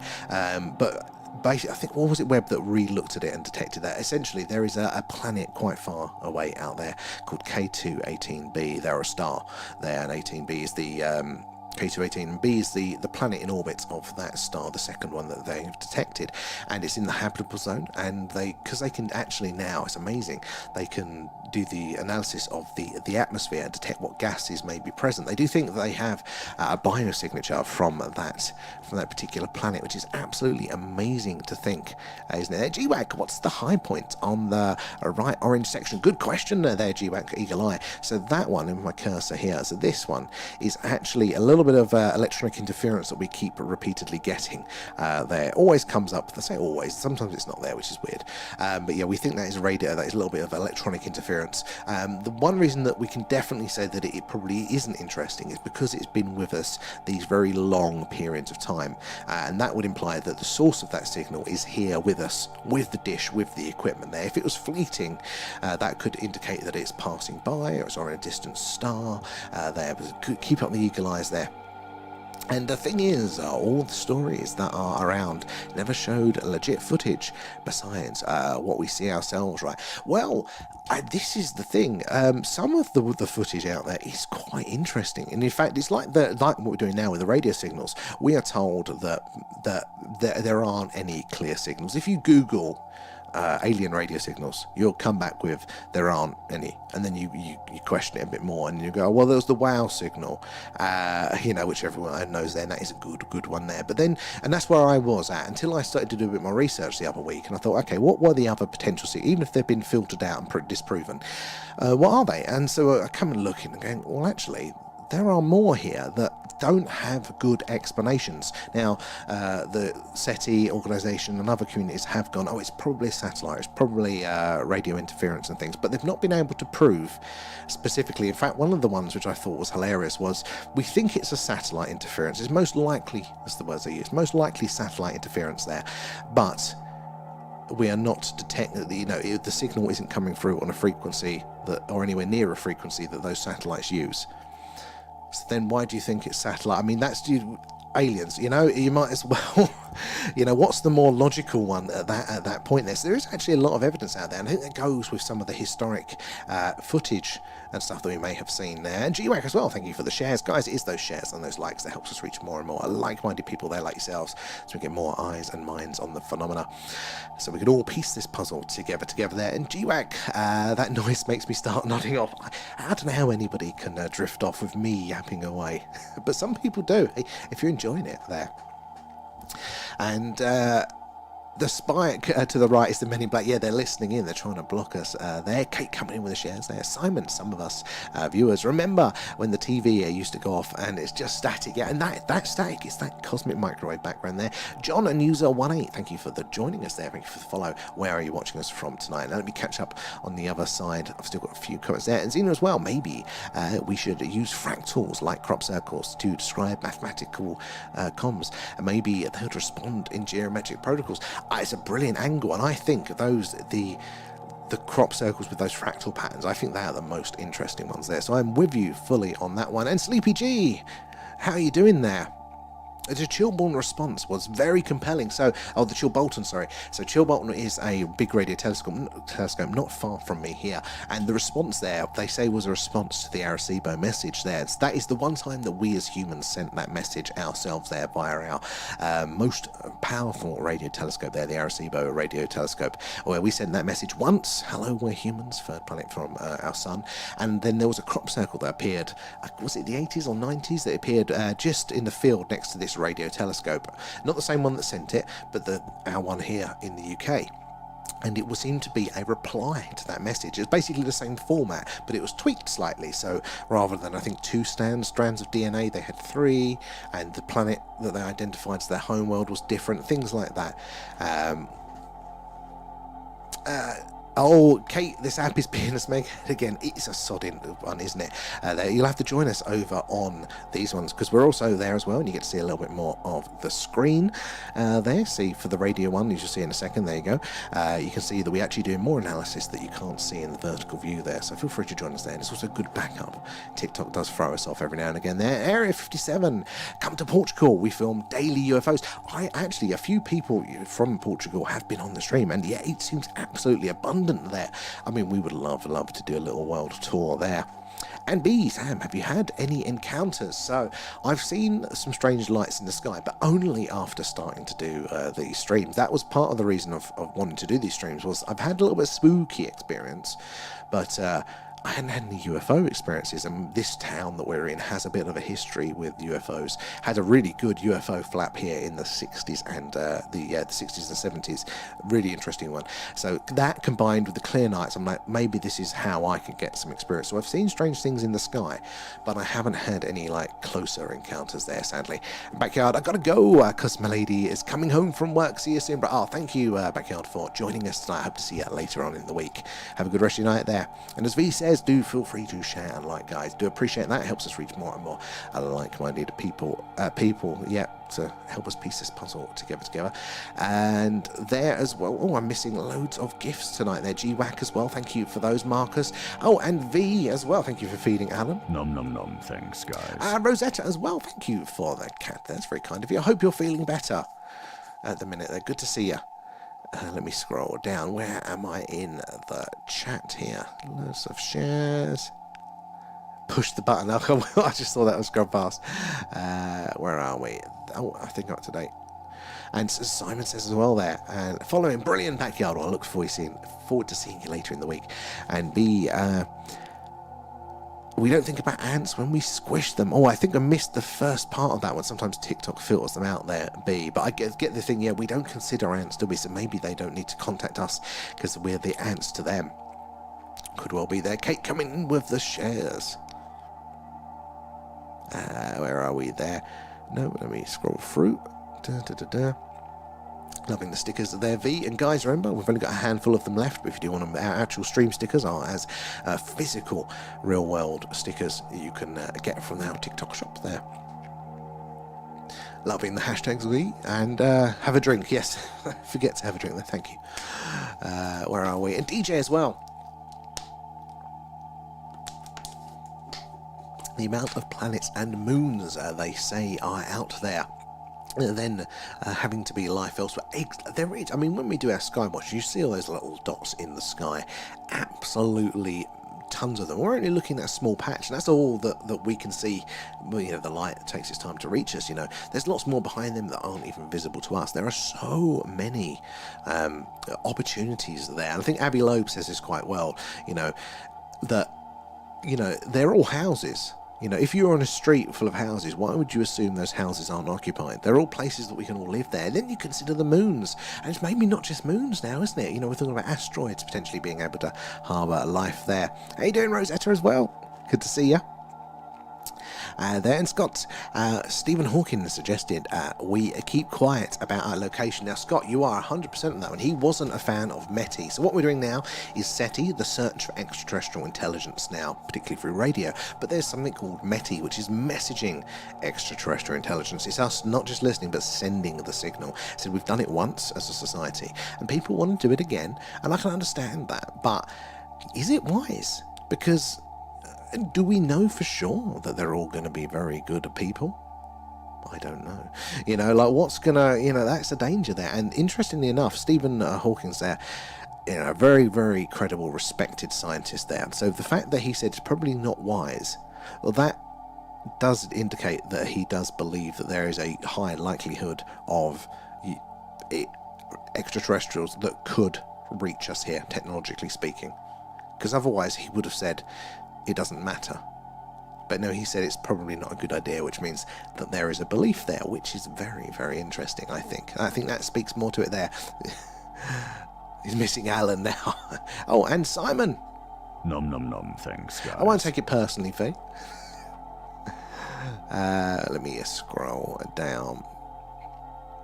And B, yes, Sam, remind reader. We try. It's Alan using his telepathy there. Loving the stickers there. Feed him. That used to be on a t-shirt, I think, doesn't it, Simon? Rosetta, I'm on my PC, but typing on my phone. It's all very weird. I'm hoping you're feeling better, though, Rosetta. And nice to see you, though. And 400 to 500, a billion planets and moons. Oh, getting your head around those numbers. I mean, we understand that they're numbers, but, like, what does that mean? I can't grasp those numbers. I get an existential fear when I think about the actual vastness of space. I get a weird sort of peace, like just a relaxation of nothing matters. It's all so vast. But I get it. That is vast, isn't it? Abel as well. Can you say... Oh, God, can I not? They're magnetic, charismatic. God, that's a tongue twister for me there. I made it, though. Give me 10 points for that one, Abel. We will have all the space pirates coming to Earth. Well, I think space pirates are likely. If we don't have them now, we sure will do there. Rosetta, I don't respect him. He was mates with Epstein and whacked his wife about. Yes, I heard that one. I did hear that one, Rosetta. So I know what you mean. I know what you mean with that. A hoodie without... I'll have a word with Alan, see if he'll allow us to use his likeness there. John, how are you doing? Good to see you in there. I want to be a space pirate. Kate, I think we all want to be space pirates there. On the good ship Alan. Let me go over to our other thing here. Sleepy, thanks. No worries, we do. I love the questions there. So, and Sleepy G, yes, there was a depiction of their type of antenna. Oh, that was it. Well, yeah, because we included a very rough pixel design, didn't we, on the Arecibo message there of the Arecibo telescope, and they had their version on it as well. It's very, very interesting, isn't it? There.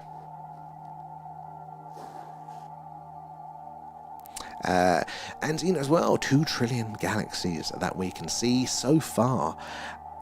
Unbelievably fucking huge. I second that one. Honestly, just cannot get your head around these ones. These vastness is there. Animitsu, have we only sent messages into space once? Never knew. So we've only sent that purposeful message there, that we are humans, the METI message there. We've only sent that one once, and mainly because of the power, the energy levels involved are so great there. We're sending radio signals all the bloody time, so we've had radio technology, like 115, 120 years-ish, something like that, and obviously radio travels at the speed of light, so therefore the furthest those signals could have possibly travelled is 150, 120 light years away from us, which isn't that big a bubble. There's a few star systems in there, but it's not massive.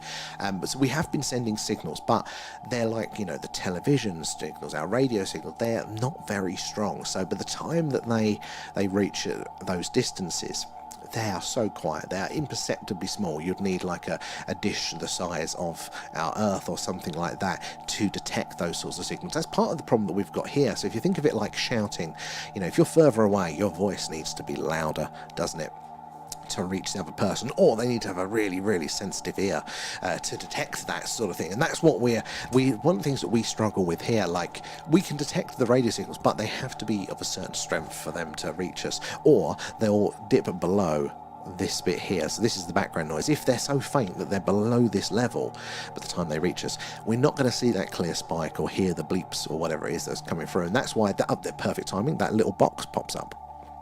And that box is looking into that background noise there, trying to look for signs of repetition, modulation, encoding, anything there that could say that even though there isn't a clear signal, maybe there is a fragment of one to give us that little clue there as well. Let me scroll up.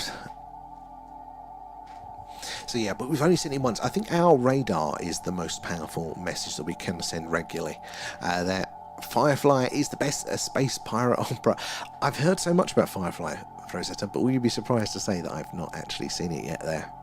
Simon, Space Cadet, love it. Ready for service.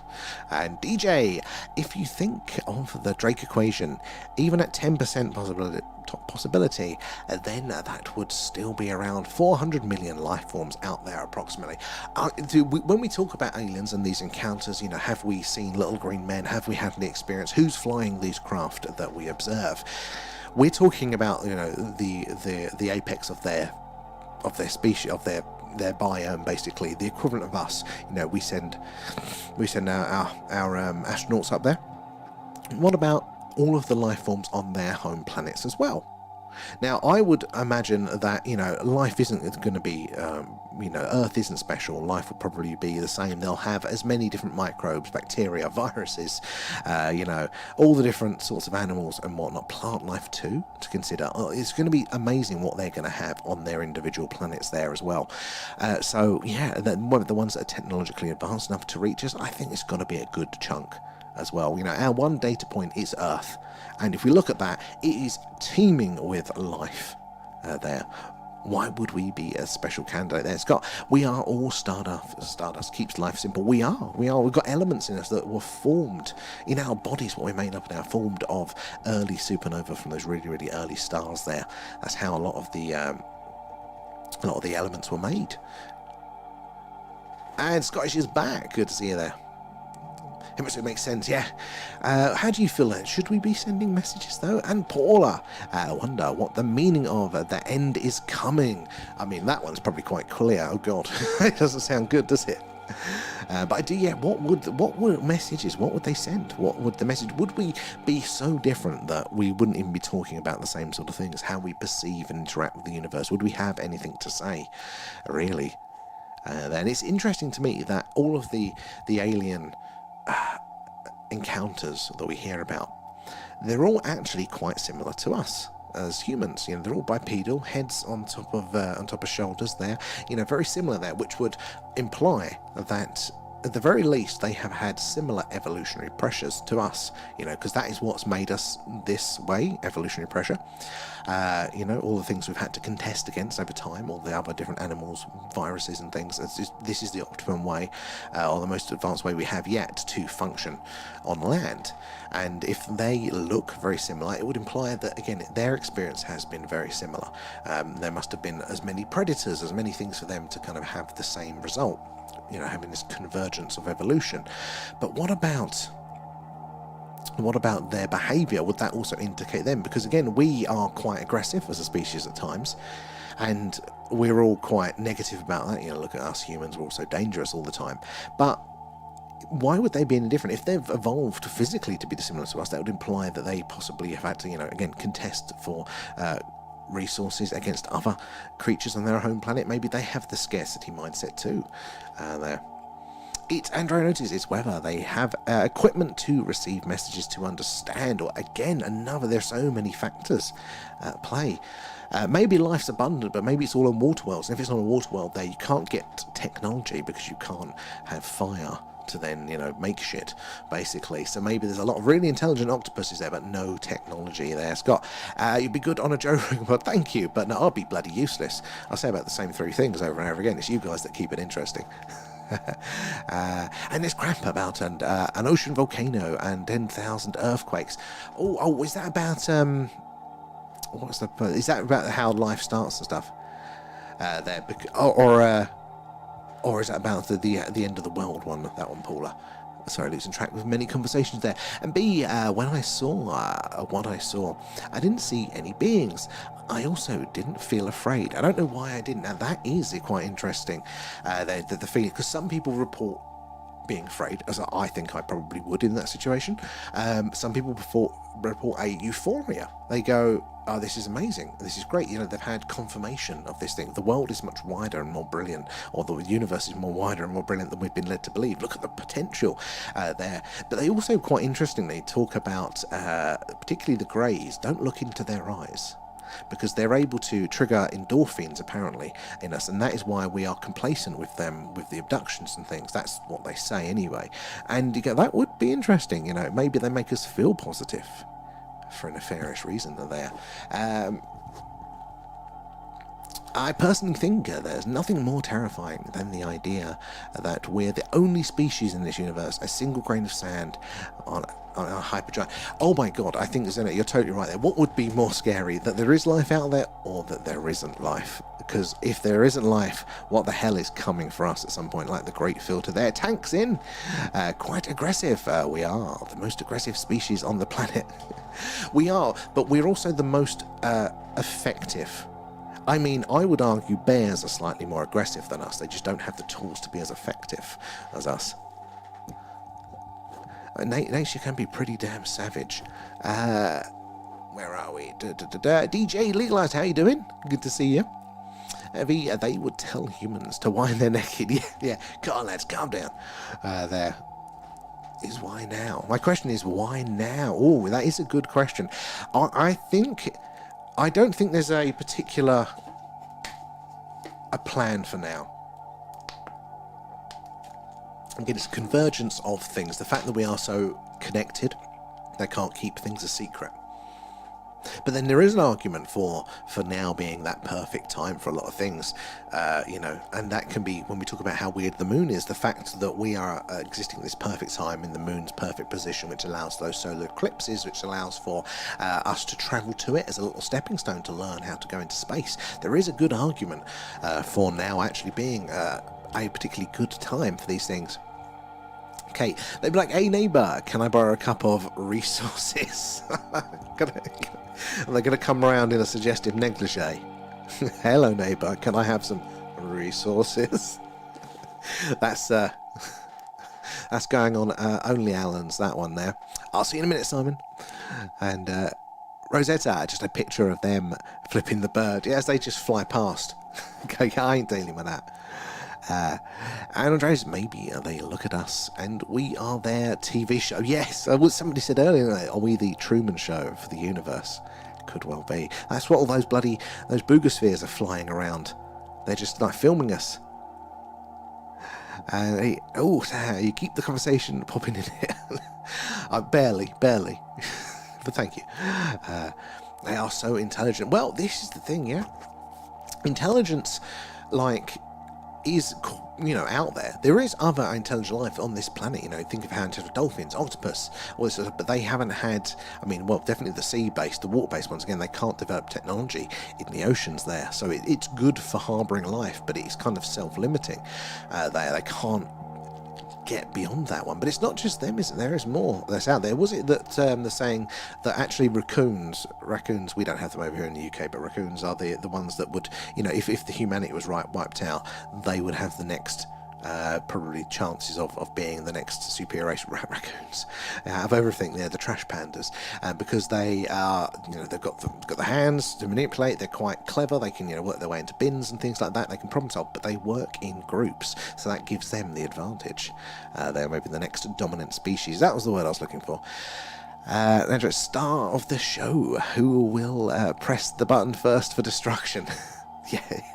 I'd be tempted. Big red button, I can't resist. And Paula, some dude was saying his friend, who is a geologist, told him. I've heard various stories about all these cataclysms and world-ending stuff, and they're interesting, but it's hard to take it over the line of going, right, this sounds good. What's the next? Bit of information to prove this sort of stuff. But the world's doing things, just the fact that we're getting such dramatic, magnetic pole shifting, what's the effect of that? What does that mean for us? Here, there, and I just think perhaps my analytical mind took over, and I was just analysing this issue. Could well be less in the moment there with those other senses. And Steve as well, let it roam in your mind. Could well, yeah, and I don't know, I think life or no life, none of it matters in the end. Again, what is the purpose of all of this? And that's what makes me feel a little bit more relaxed about space when you look at the vastness of it. I just go, a supernova could just wipe us out like that. Does it done? What does it all matter whether we achieve potential or not there? But there's got to be something, hasn't there? Or is that just a human desire to have meaning and structure there? I see you there, DJ, and I'm being a true nihilist while rearranging my toy display. I love the the juxtaposition there, Rosetta. And the koala bears are cute, but they can be absolutely savage when they get going. Most animals actually are bloody savage, aren't they? Like, you take our pet birds, they would quite happily kill each other over a dodgy look. It's like... They'd quite happily go for me. Hello, I'm a real person who walks with my human leg. Pleased to be given the different codes. Oh, the defense code. Hello, fellow human there. Totally viable. And Noel's in the house. How are you doing, Noel? Good to see you, matey. Hope the world's been treating you well. They deserve it. They're precious. And octopus have their own military bases submerged. Hey, you never know. Some of them do. They have, they have shells for defence that they hide in. Next step is armour. And raccoon working gangs. If I had one, I'd call it a band. Oh yes. Oh man, they are adorable though, aren't they? Raccoons could most definitely take over. That's why I leave them food. Yeah, you've got. It's like saying thank you to the AI.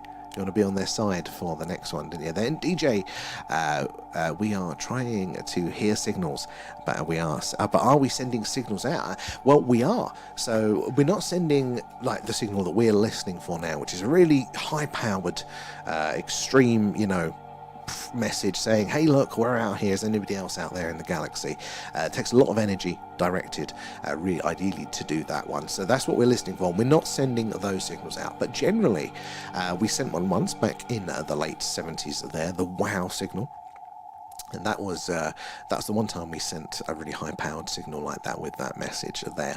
But generally we are sending out our radio signals, Wi-Fi, cell towers, mobile phone connected towers there. All of those things are sending out signals constantly. Then they're not very strong, so they do fade out quite quick. But those close-by stars, they could be detecting those there. But we're also sending out not just those techno signatures there, this signal of technology. But we've been sending out a biosignature for billions of years. So even though our technological signatures there have only been hundreds of years, the biosignature has been going on much, much longer there. So basically, since we've had biology here on Earth, it has affected the gases in our atmosphere which have been detectable. We're at the level now where we can detect that in other atmospheres of exoplanets. So it's quite a low bar, technologically speaking, to be able to do that one. And the raccoons are bosses, they are adorable. Trump would press it first, no doubt. I mean, if it's a shiny button, could you blame him? And I can say raccoons are adorable because I don't have to deal with them. Yeah.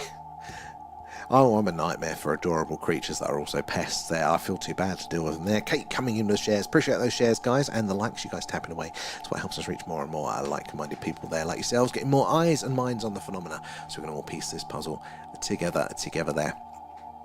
And Tank, many animals can be aggressive as us. Thing is, we can beat every animal with intelligence. Our aggression can't be matched. We have had people screaming they are starving.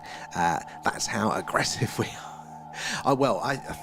We are a complicated creature because we have, and it is true of the animals to a certain degree, but if we go by accepted evolution, it takes a generation, or it takes multiple generations to perpetuate certain traits that are advantageous to your environment there. So if somebody develops an extra finger, then that might give them the advantage over the years, and then their children has an extra finger, the people with less fingers die off, that evolution. But we have the ability to kind of do software updates in real time.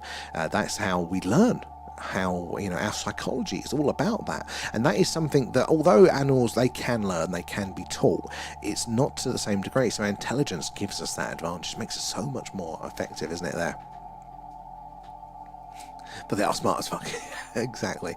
Where are we in the chat there? Janie and Maya, hi guys, good to see you. Thank you for the gifts. That's very very kind of you there. Where are we? Let me scroll up.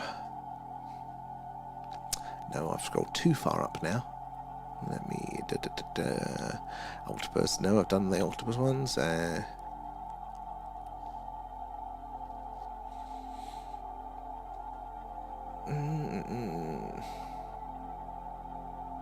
Rosette's out there.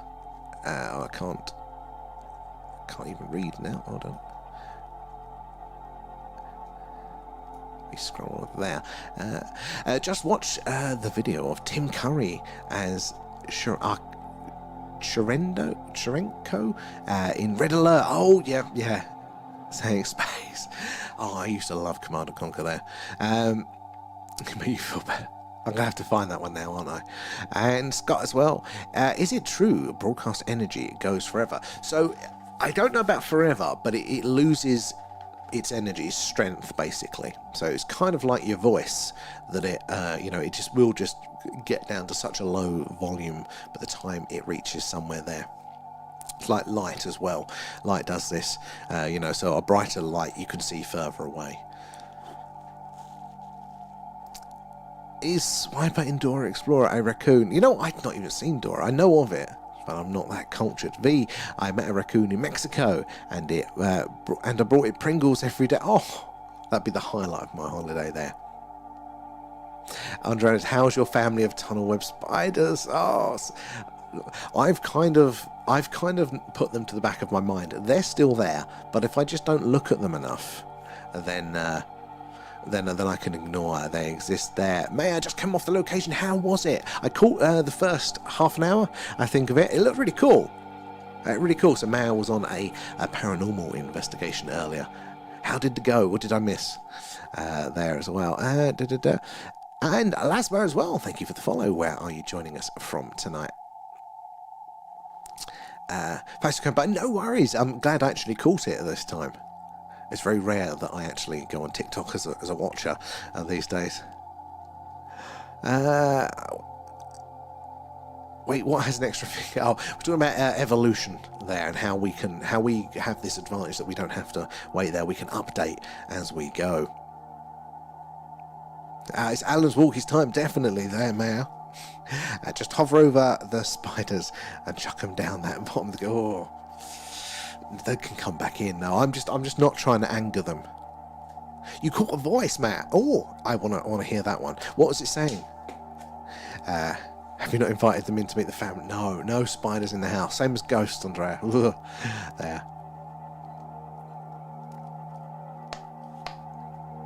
And let me go back up to the chat there. Matt, oh, well, thank you for the extra gifts there, Matt. And Simon, it's very kind. And guys. Nom nom nom, thanks, thank guys. you for feeding Alan. Right, Alan, it's time for your spacewalkies before you go to bed. Need a coffee? Is it? Yes. There. Set the parrots and chinchillas. They are useless with that sort of stuff. They just ignore them. They are not fussed at all. They don't do any housekeeping there. If it's spiders outside are fine, but I don't want them inside either. I'm alright with spiders outside, except for these buggers. They are on my doorways, so I've got a little like sort of recessed front door, and so it's a tight little scrap. And they're in the holes in the walls, and they are. I didn't know you get them in this country, but they're I think they're tunnel webs. So they're bloody exotic, and they're massive with bright green luminous fangs, and they're the ones that sort of hurt quite badly if they bite you, and they're really fast. So they're on the line there. Rosetta, that's exactly, they're the free rules. There's only 3 rules here. There's no spiders, no ghosts, no plastic bags. No, what's the latest on Free Eye Analyst object? Heard it was doing manoeuvres. No, so yeah, I think it's still been doing some fun stuff. I haven't caught up with it. We've got loads of stuff in the Discord actually. I need to catch up with that. As far as I know, it's still being interesting, but it's not quite crossed that line of definitely alien or definitely comet on the other way there. Be a good instant confirmation. What was that, Kay? Amos says, oh, I know the ones. I've had a few false widows. Oh, yes, I had those at our last place. That was the main reason that actually got me off my arse to move. They started taking over the house. We were losing rooms. I lost the garden first. Then we lost part of the kitchen. Do not like spiders there. And I was like, who needs a Ring doorbell when you have the spiders? Yeah, every time somebody just screams when they come to the front door. Yeah, fair enough. Catching EVT by being spoken to. Ooh. Yeah, I'd like to play around a bit more with the old paranormal stuff, just not in the house. Tank, I believe in evolution, as you, brother. Yeah. And C also, yeah, it was a classic, wasn't it there? You like sound. What mics are you using? Don't need to know brand, model, just what mic you use. Well, it's a dynamic, no, it's not dynamic, right? It's condensed, no, it's a dynamic. God, I should know this, I work in audio, but it's a Shure SM7B. That's the brand of the model there. So what we use for this one, it's a Shure, yes, H-U-R-E. They tend to be quite good. Check as well. Would never kill spiders. They manage other bugs. Exactly. I mean, I'm a bit soft with those sorts of things. Like, I wouldn't want to kill them. You know, who am I to end their lives? That's not fair, is it? But I also don't want them in my house, or near my house, or biting me. Sam was ready to run into his own cupboard when playing the ghost. That was just did that. What's that? Their god. Show no mercy. I don't want to anger them. Because what if I just annoy them? I did get one of those guns, like the battery operated, that you can apparently, it's like a little vacuum, you can suck them out of the holes. But I'm like, what if I just annoy them? What if they kind of half come out and then that's it? They're after me then. So I haven't had the stones to use it yet. Need to find a way to send the vid I made of game night. Oh yes, Kate. You can try and email it.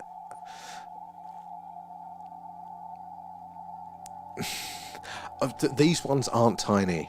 These ones are definitely not tiny, Rosetta. No. Oh, and their legs are thick. No. Oh. And the ones we've got on the back door, they're worse. And I noticed them last, but they are massive. Absolutely massive there. I'm petrified, to be fair, I'm petrified of spiders generally. Like all bugs. If only, yeah. Anything, if it's over there, it's fine, but yeah. Like a night on a try. My few TikTok messes with the sound. Bloody, this app is a ruddy annoying. And speaking of which, guys, remember, you can join us there too. Back up and you get to see more of the screen. So, sadly, no signal, surprise, surprise, tonight. We have had, the last few days, we were seeing sort of a ridge like this, not quite as tall, maybe about half as tall, but it was right here, right where we would expect to see a signal. And that isn't here today, so it's interesting that that is changing. Scott, I'm with every UK pick, however, cockroaches abroad. Oh, no, yeah. Ooh. Yeah, bugs generally, they're just so different. We do, yeah, we should actually have it. You might have to try. Oh, actually, I'll put it in the chat. Hold on.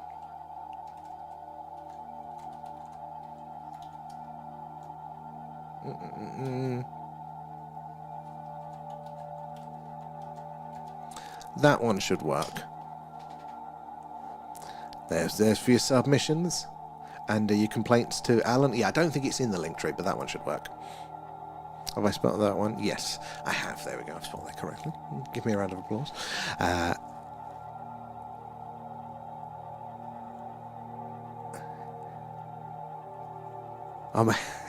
Yes. Greg as well. No signals. I'm busy getting wasted in Ireland. After what you won the football. Well, congratulations. No time for signal, but keep an eye out for the lights in the sky there, Greg. Thanks, Kate. I'm looking forward to seeing that one. Yes, the other night I was bored of doing radio hunts for like a week or 2 weeks solid, so I thought, sod it, we'll do what everybody else does. We'll play a game on stream. So we were playing Phasmophobia, which is like a first-person ghost hunt game. We're very jumpy. The ghosts come out to get you, and we'll probably be doing that again because I was going to start taking Fridays off because they're quiet. But we might just do a little bit of gaming instead because it's quite fun. But there's going to be a UFO version of that, not by the same creators there, but like a first-person alien UFO hunt, jumpy one that should be out in the new year, and that's very on brand for the stream. There, you want to see me screaming horror? That's a Patreon exclusive there, Rosetta. But you can see that one. It got me a few times. There. Andre, notice I'm going to take the pup outside and put it to bed. Well, say hello to the pup for us. Are you familiar with XCOM games? They're old, very cool. I know the name, but no, I'm not a big...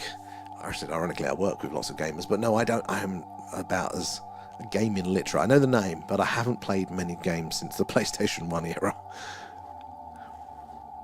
It was a good laugh. I quite enjoyed it, V. Nighty night, Andrea. Thank you for joining us again, and we'll see you later for that one. We might do those only on the purple app, though, the gaming one. I can't quite decide yet. I went into 7, yes, and then I tried 8 and 10, and I just got bored. I've got a very low... I don't like narrative games. I like multiplayer games where I can mess with real people. Like, get me on a Minecraft server or on, like, GTA. I can play them solidly, but... I like multiplayer where I can wind other people up there. 7 was the one. 7 was amazing. Thank you, man.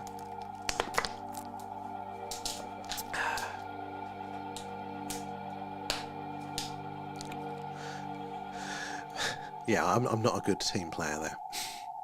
Sandbox single player. I like a little bit of creative, but I did get into The Sims ridiculously, like when I was younger. I'd like to relive that, but I think I tried it again, and I was just like, oh, these games are just too old now. When the nostalgia ran out.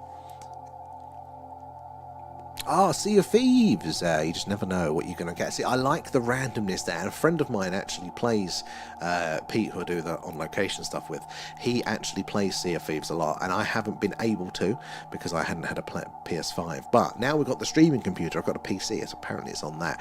So I might join him for some Sea of Thieves now because that does look good. Fallout Free Forever and Ever and Ever. Is that multiplayer as well? There was a Sainsbury's bag on location. Yeah, people are going to be like, why is she laughing at carrier bags? You know, like, but you know, what's going to get us next time? You know, yeah, same. You know, it's like, I know I'm going to play this one without cheats. I'm going to do it fair. I'm going to do it. Oh, just one cheat. Is it Rosebud? It's amazing how these things stay in your mind, isn't it? For all of these years. Don't Starve is frustrating and fun. We did 7 Days to Die, the zombie one. I did that quite well. That lasted quite a while, but I just aced it quite quickly.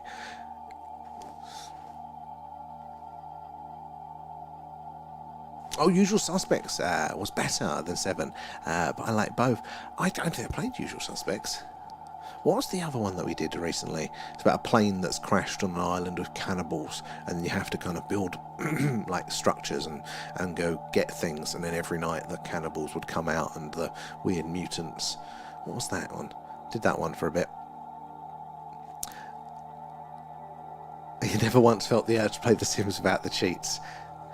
Yeah, I could entertain myself for a while with that. Dead by Daylight. I've heard of it, DJ. I've heard of it. I definitely haven't played it. And my two favourite co-ops will always be Left 4 Dead and Time Splitters 2. Time Splitters rings a bell.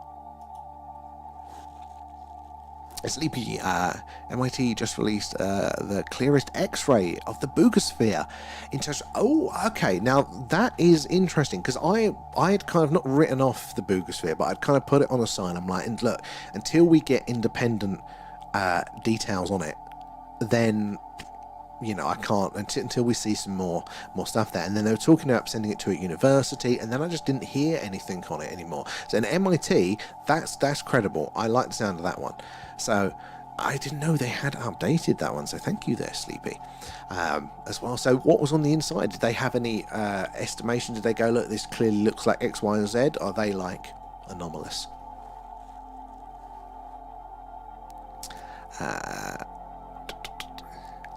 It's a whole different language to me, gaming. No, honestly, like, I have a few games that I remember from, like, oh my god, 25 years ago now.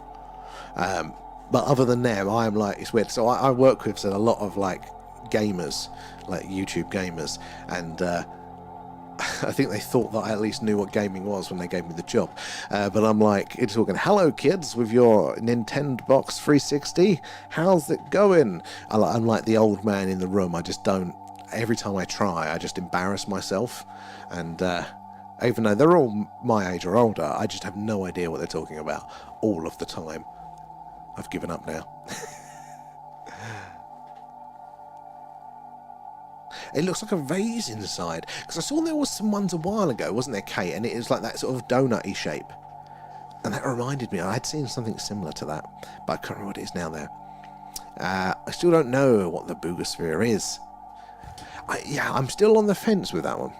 I bought a retro gaming stick over 50,000. Jesus, it's brilliant. I got like one of the little handheld ones a while ago, and I thought this is going to be a great trip down memory lane. You know, I can play all the games that I remember as a kid. I did it for like 10 seconds. I sat in a drawer since. Your son is gaming upstairs, hogging the internet. I posted something in the interesting. Oh, what, the Boogosphere? How did I miss that?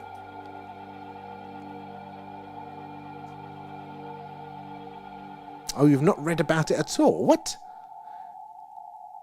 How do you not? That was like the pre-Atlas news, wasn't it? Yeah, that was the big thing for a while, the old boogosphere. So it's like a big ball of metal that, a guy saw flying around, filmed it, then apparently found it when it crashed. It hit a power line somewhere in South America. Colombia, was it? Yeah, basically films it, goes into a power line, then goes and picks the thing up, and it's this metallic sphere with markings and all this sort of stuff on it there, but it had weird properties, like it was getting heavier over time, and yeah, lots of weird stuff about it. But it's one of those ones that you go like, that could be really interesting, or it could be really, really fake, and you just wanting some authority on it. But maybe we've got it now. Oh, Maya, it is Baltic. Yeah, every time I've popped out for some sage, it absolutely, I regret in my life choices. Yes. I'm glad I didn't cut my hair tonight, because freezing. Let me scroll up there. Mary, thank you for all those gifts. That's very kind of you. And nom nom nom. Thanks, guys. Feeding Alan there.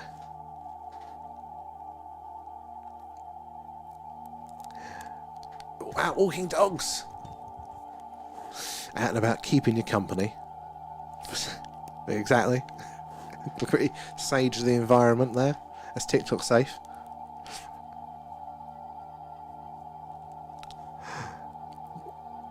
Oh god, bloody hell! Time's flown tonight, hasn't it? We're on the last 10 minutes. Yeah, I do, but it's cold, Mayor. So I don't know. I've only got to wait 10 minutes now. So.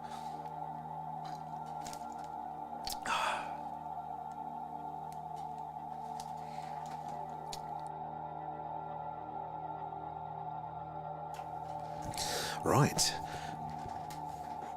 You've got to do something to keep your mind correct. Yeah, I know the feeling there, DJ Jesus. Yeah. Like, this stream has been a godsend in that sense. Like, when the nights I take off and I don't do it, left to my own thoughts, horrible. So, yeah, I quite like the fact that this you guys distract me for a few hours there, so I know your feels there. Okay, given you're very ghosty aware, what was the first part? Were you freaked out over your PL reading, past life reading, given you're very ghostly aware? So, no, I wasn't actually. There was a sort of... I like my first fall, because it was quite late at night there. I was... Well, no, it wasn't quite. When I got to bed that night, I wonder if I'm going to have a dream that's going to be related to this. But... yeah, no, it wasn't actually. I was just really, like, interested in the details.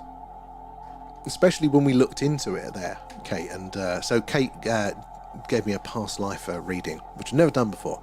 And it was really, really, really interesting. And it was so detailed. And I won't do it justice if I skim through it, which I probably will in a minute, but I won't do it justice. But it was one of those things, yeah, this is really detailed, really interesting, and very kind of like random and specific. So I kind of put it all in to the online, go, is there any correlation here? Is there, like, with all of these ingredients, is there something that might come up, come up in the historic records? And bloody hell, it did. It was, it all came up.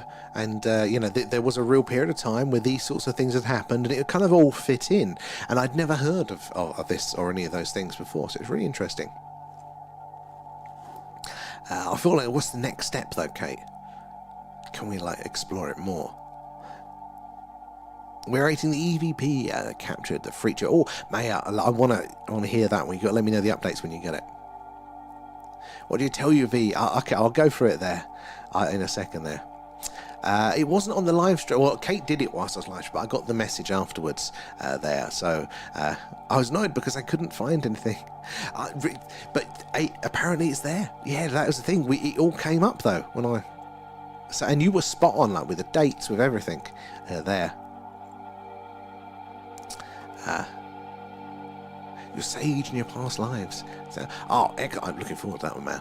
So yeah, I won't be able to do it justice, but the gist of it was, so it was like mid to late 1700s, probably the late mids 1700s, and it was sort of the Virginia area of America. Yeah, and I said I was probably a printer's apprentice, involved in some like rebellious uprising sort of shenanigans that was going on. There was, something against the officials, and there I was involved loosely with that by association. This is in the reading, and there was something to do with a satchel, wasn't there, that had sort of documents or something incriminating but associated with this. And essentially I'd got myself tied up in this in this group, which I was regretting and considering coming clean, but I got did in by the bad guys before that happened, apparently. And all of the fact there was, so it's the whole printing apprentice, the time period, the location there, and basically when I put all those into the internet there, and basically we got out that actually during that period in that location, that part of the world, there was I can't remember what do they call it now, Kate. There was a certain type of movement against like the corruption of like local authorities there, often headed up by Irish and Scottish immigrants there, but they were a little bit nasty with it there. Lots of murders and things associated with it, and they would often utilize printers' apprentices to distribute the message there, via leaflets, because they had access to this and they were literate and all of that sort of stuff there. Lots of shenanigans and stuff. So yeah, it was really like all tied in there, and I didn't know about that part of history there. But apparently I'd kind of been roped in there, or it was sort of I was on board because of the injustice of the establishment, I think. But then quickly realised in over my head were some bad people. I think was the gist of it, and yeah, I got it didn't work out well for me apparently, but it was it kind of like it really Alan was the ringleader there, but yeah, it was weird because the way Kate does it, it's all like fragments of information around it there, and so it was trying to tie it all in.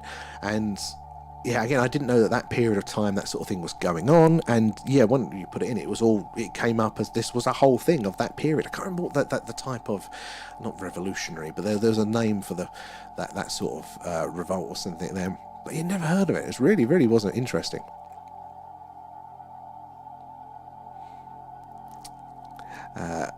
I could probably try and channel, but I normally only do past light snippets. That was the most in-depth I've ever done. Well, don't push it too far. I don't want you, because you mentioned as well, didn't you, like going into some of the nastier stuff. It's quite draining and not that effective, so we don't worry about that one. But it was absolutely, it's one of those things you go, that's bloody fascinating.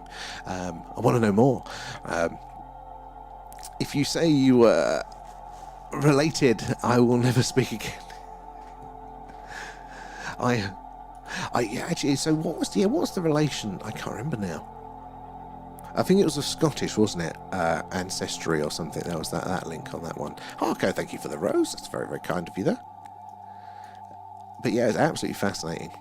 Let me scroll up.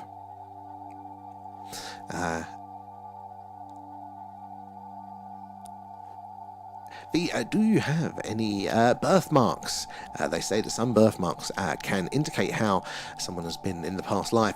So yeah, that was the interesting thing as well. So I've got, I can't see it now because of my moobs getting in the way, but there's just below my left tit, there is like a patch, like a thumb-sized, darker patch birthmark there. So it might be related to that. I'm tired and cold, man. That's fair enough if you're outside. Scottish, that was it. I need to look into that one. Sparkles as well, thank you for the heart. I'll see you tomorrow, Maya. Always good to see you there. And yeah, let us know about the EVP there.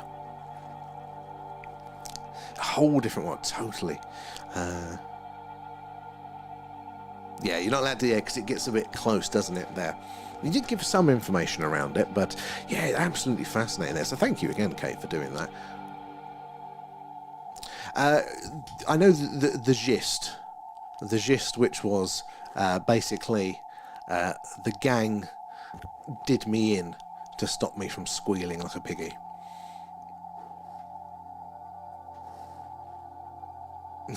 God, yeah, you don't appreciate, obviously, like how draining that is.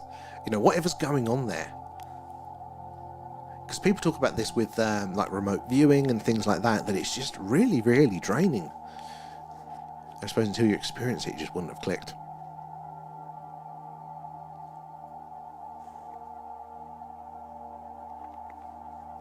Sparkles, if they don't keep it behind closed doors.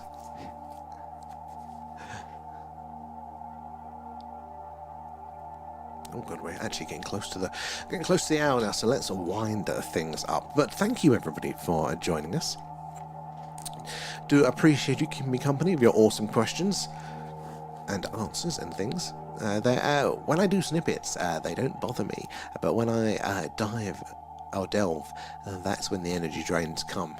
Maybe those smaller bites and it's easier, but yeah, that was a full on, because like the amount of information, like again, I haven't done the reading justice in my bad 10-second overview there was so much more sort of detail and stuff to it.